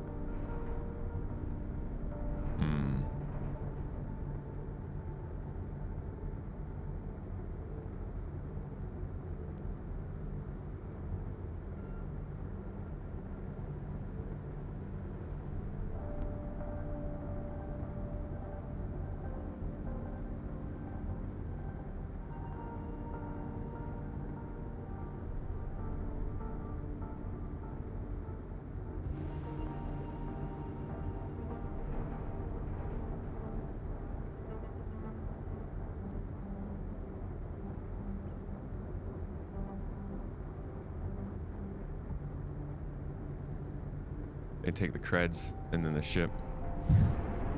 They want it all. Problems on the gamers. Y'all rely on guides too much instead of playing yourself. Sir, I make the guides.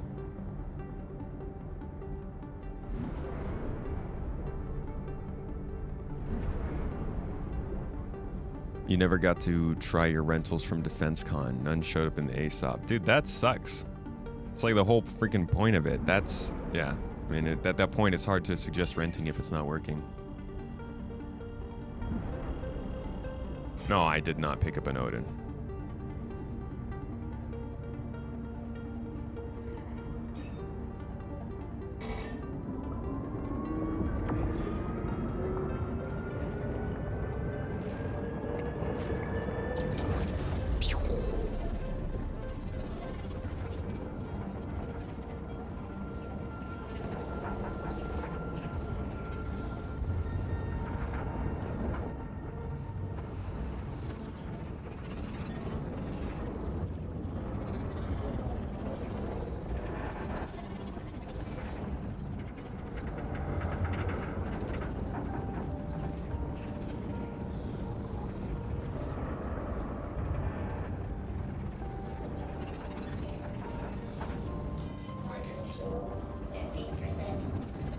Oh, that's good. We're not even in Nyx yet. Dude, I don't think I'm going to be able to make this trip, man. We still have so much that we need to do before I can actually get to mining.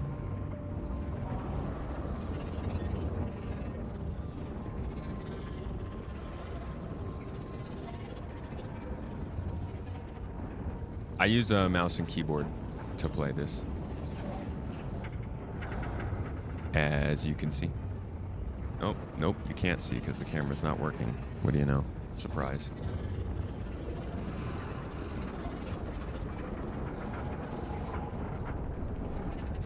I'm gonna have to go over to Nyx though to buy my equipment.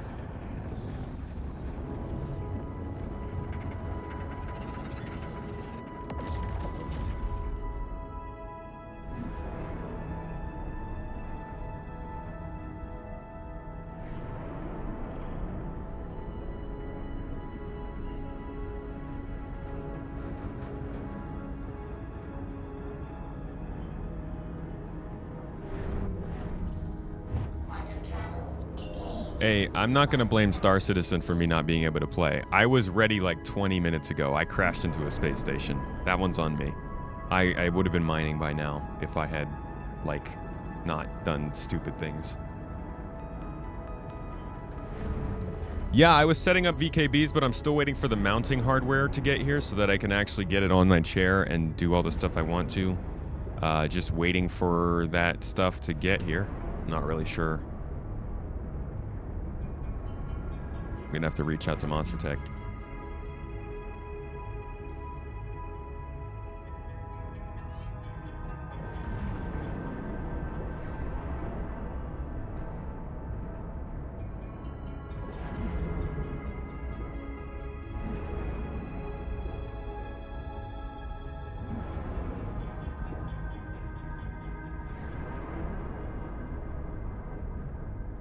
No, I'm not going here. We're gonna go to Levski.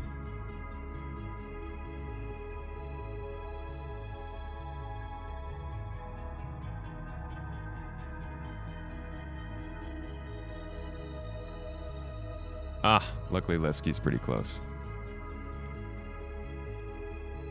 Yeah, see, I still have to press R to route my locations. They did not fix that problem.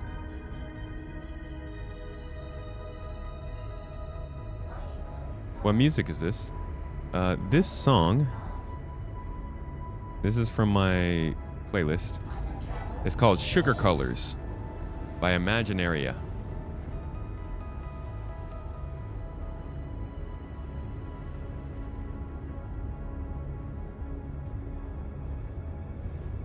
My chair does not have the haptics, no. So many flight sticks delays. Yeah, I'm sorry about that, guys. It's been a little bit confusing. Hopefully we get them soon. I will be right back. In 1 minute. Toes.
Alrighty.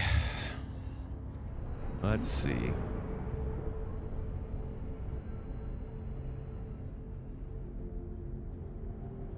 Was there just an M80 sitting out there?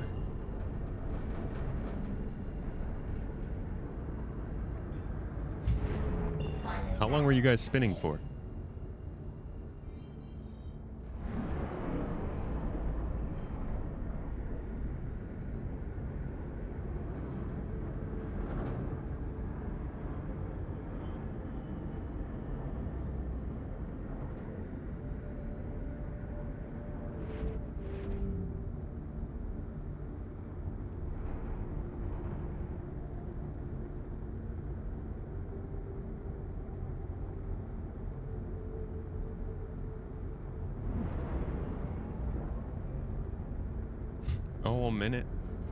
A whole minute of filming or spinning.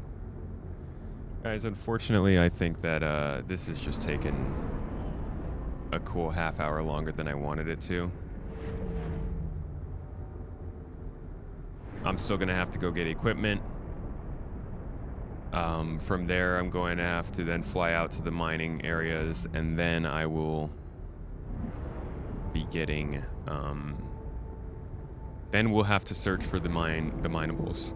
Until we find something, then I'll have to take it back to the refinery, and then I'll be able to sign off. And by that point, it's going to be like a good hour from now, and I've got some work to get doing. So I think I'm going to wrap this up with a little check-in at Levski. At least we can get ourselves ready to go for the next time.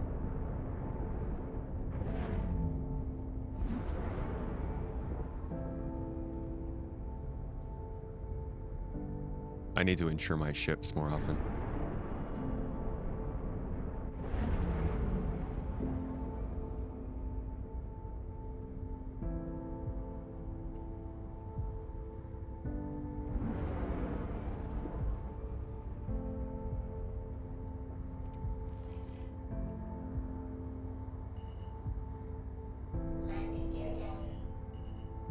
You spent 3 hours prepping stuff the other day?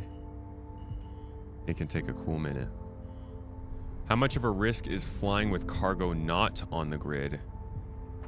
It's like 3 star citizens of risk.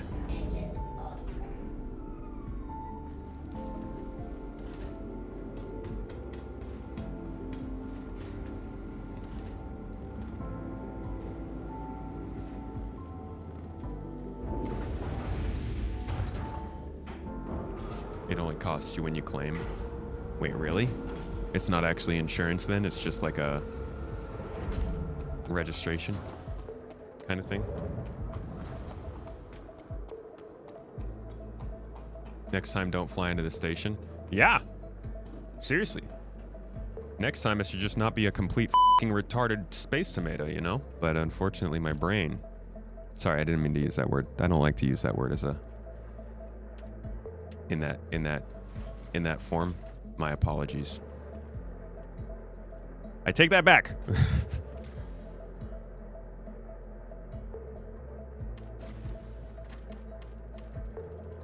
I just have a lot of resentment for my brain, is all. No, not you. That's my own feelings speaking.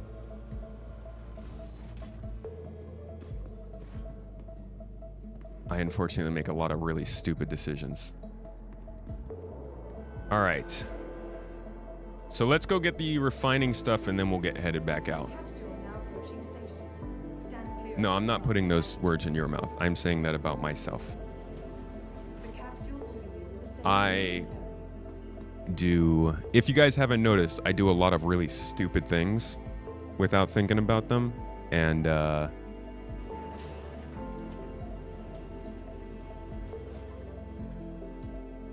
yeah, just the way it is, huh? Whoops. We should not be afraid of words, just not use them wrong. I am afraid of hurting people. I don't care about words. I care about folks.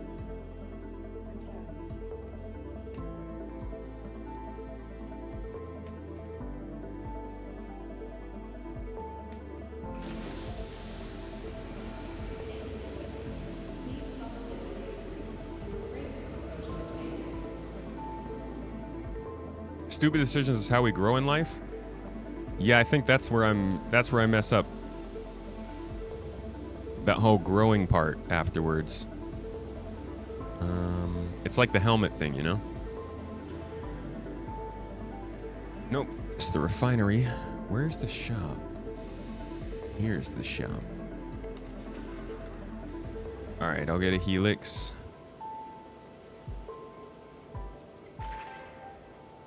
Grab 2 helix.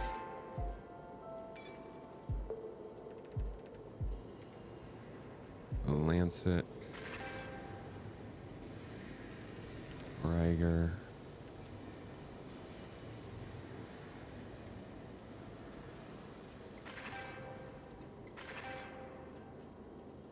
Surge. Oh man, they have everything here, huh?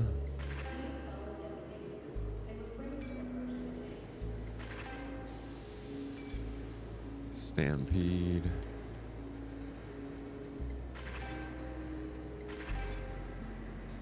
Focus.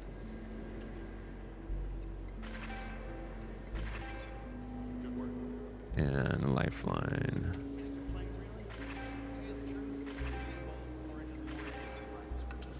All right. I think I stored them all. I don't think I stored them all.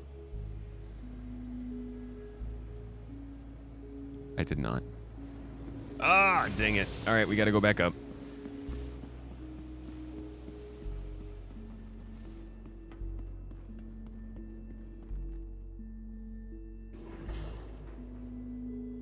See, I don't know. Top left corner to know where it stops. You mean once you're inside?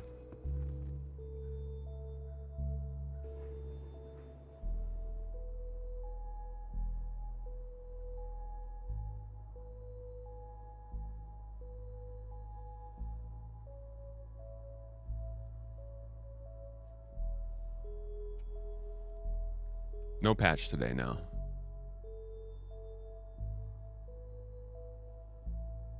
That hasn't happened for a while. What, the helmet? Capsule now approaching station. Stand clear of disembarking passengers. Don't jinx it, man. The capsule will be leaving the station momentarily. ICR 97. Thank you so much for the sub, dude. Adding on to that one with Alex K. Appreciate your support. Starting June off with your 3-month tier 1 sub supporting the channel and being a real one. I appreciate you, dude. I hope you're having a good day.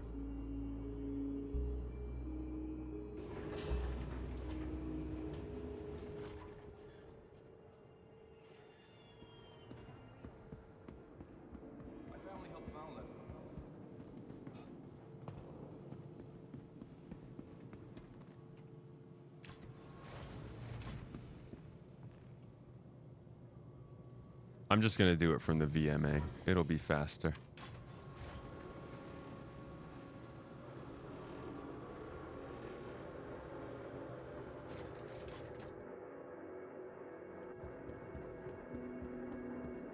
Welcome to the ASOP vehicle retrieval system. Your please visitors again. Bye, buddy. See you next time.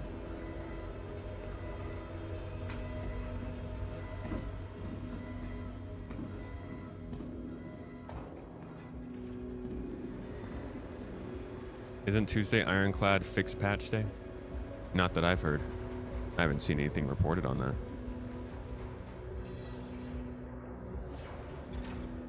Something's odd with the cam, video, and audio offset. Yeah. My camera is broken.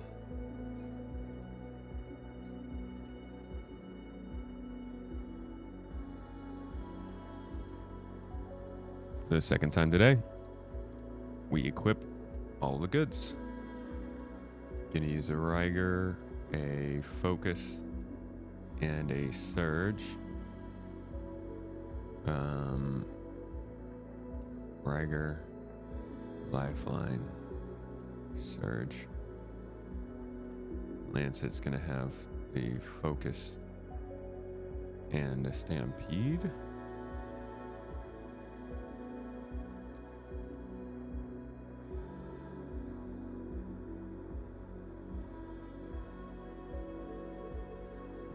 Stampede will hurt instability. Lifeline will help. Yeah, it'll be the kind of the helper, the Lancet. Okay, chill. So I think we've finally gotten our stuff together. Mole is ready to go. All is equipped. We're good.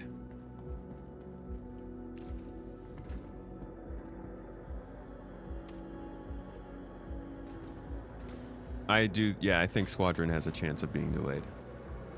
That I do. I have 0 power to hurt people. What? Do you have like a family and stuff?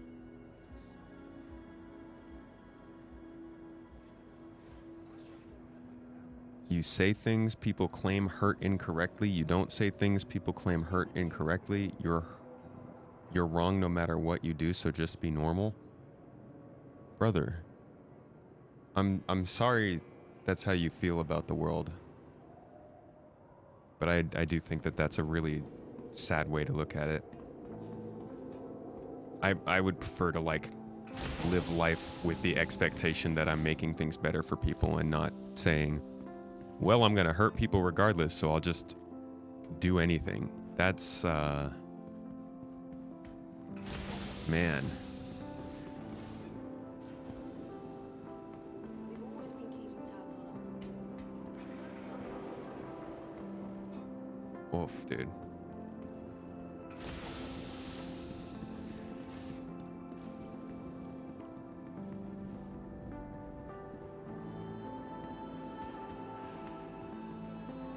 You have brothers, sisters, mother, father, and you all live this way? Hey man, if that's how you guys live, that's all good, but that's not how I want to live life.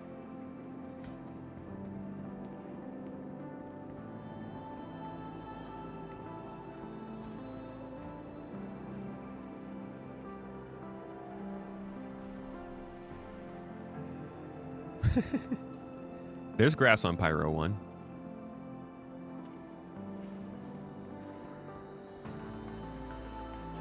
Normal is just a concept for some. You are not normal. For others, you are too normal. Can't please them all. That's fair. Normal is whatever you choose it's going to be.